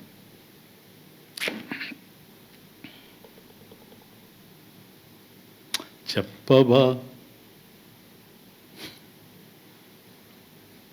చెప్పవా, ఇన్నే చెప్పవా ఎందుకు పుట్టించావు, చెప్పవా ఎందుకు పుట్టించావు, ఎందుకు పుట్టించావు, ఏమివ్వాలనుకున్నావు చెప్పవా. అసలు ఎందుకు పుట్టించావు, ఏం చేయాలనుకుంటాడు, ఏమి ఇవ్వాలనుకుంటున్నావు, నీ భావం ఏంటి అసలు నన్ను పుట్టించడంలో. చెప్పవా ఎందుకు పుట్టించావు, ఎందుకు పుట్టించావు, ఏమివ్వాలనుకున్నావు చెప్పవా, ఎందుకు పుట్టించావు. వేణుల విందుగా నీ కథలు వినమని కథనాదో, వేణుల విందుగా నీ కథలు వినాలని, కనువిందుగా నిన్ను అంతటా చూడాలని, వేణుల విందుగా నీ కథలు వినాలని, కనువిందుగా నిన్ను అంతటా చూడాలని, చింతలు తీరుటకు నీ చెంతకు చేరాలని, చింతలు తీరుటకు నీ చెంతకు చేరాలని, ఇదే నీ భావమా నిజమా కాదా చెప్పవా, ఎందుకు పుట్టించావు. ఎందుకంటే కథలైనా రూపధ్యానమైన తచ్చింతనం తత్కథనం సర్వకాల సర్వావస్థలే, ఇది ప్రధానమైనటువంటి విషయం. అందుకని ఇవన్నీ కూడా మన శాస్త్రంలో సాధనపరంగా సాధ్యరూపుడైన పరమేశ్వరుణ్ణి, సిద్ధి స్వరూపంగా ఉండేటువంటి పరమాత్మతత్వాన్ని వీటినన్నింటినీ రంగరించి అందించారు. వీళ్ళు ఇవన్నీ కూడా చాలా ప్రధానమైన విషయాలు. శాస్త్రం అందరికీ అన్ని, ఇప్పుడు ఉదాహరణకి చెంచలం హి మనఃకృష్ణ ప్రమాది బలవద్రుడం వచ్చిందే అర్జునుడి క్వశ్చన్. తర్వాత రాముడు అంటున్నాను కదా నేను, మీరు చూసుకోండి కావాలంటే నాకు జ్ఞాపకం వస్తూ ఉంది ఇప్పుడు. ఎస్, నాకు స్మృతే నా ఆస్తి, నా జ్ఞాపకం వచ్చిందంటే అది ఫెయిల్ కాదు, ఇక చూసుకోవచ్చు మీరు. ఇదే శ్లోకం చంచలం హి మనః కృష్ణ ప్రమాది బలవదృఢం తస్యాహం నిగ్రహం మన్యే వాయోరేవ సుదుష్కరం అనేటువంటి దాన్ని మీద నేను వ్యాఖ్యానం చేసినప్పుడు చైతన్య భాగవతంలో మన భగవద్గీతలో తర్వాత చూసారా, అప్యబ్ధిపానాన్ మహతః, ఈ కొటేషన్ ఇచ్చున్నాను చూసుకోండి. ఇది 400 శ్లోకాలు వేదాంత పంచదశి దాటిన తరువాత వస్తుంది. వేదాంత పంచదశిలో 400 శ్లోకాలకు పైగా అయిన తర్వాత ఈ శ్లోకం దీని తర్వాత ఉంది. సరేనా? ఈ కొటేషన్ నేను అక్కడ ఇచ్చున్నాను, మీకు చూసుకోండి కావాలంటే చైతన్య భగవద్గీతలో. ఇప్పుడు మీకు వచ్చింది ఇది. చైతన్య భగవద్గీత రిలీజ్ అయింది ఎప్పుడు, ఎన్ని సంవత్సరాలు అయిపోయింది అంతే.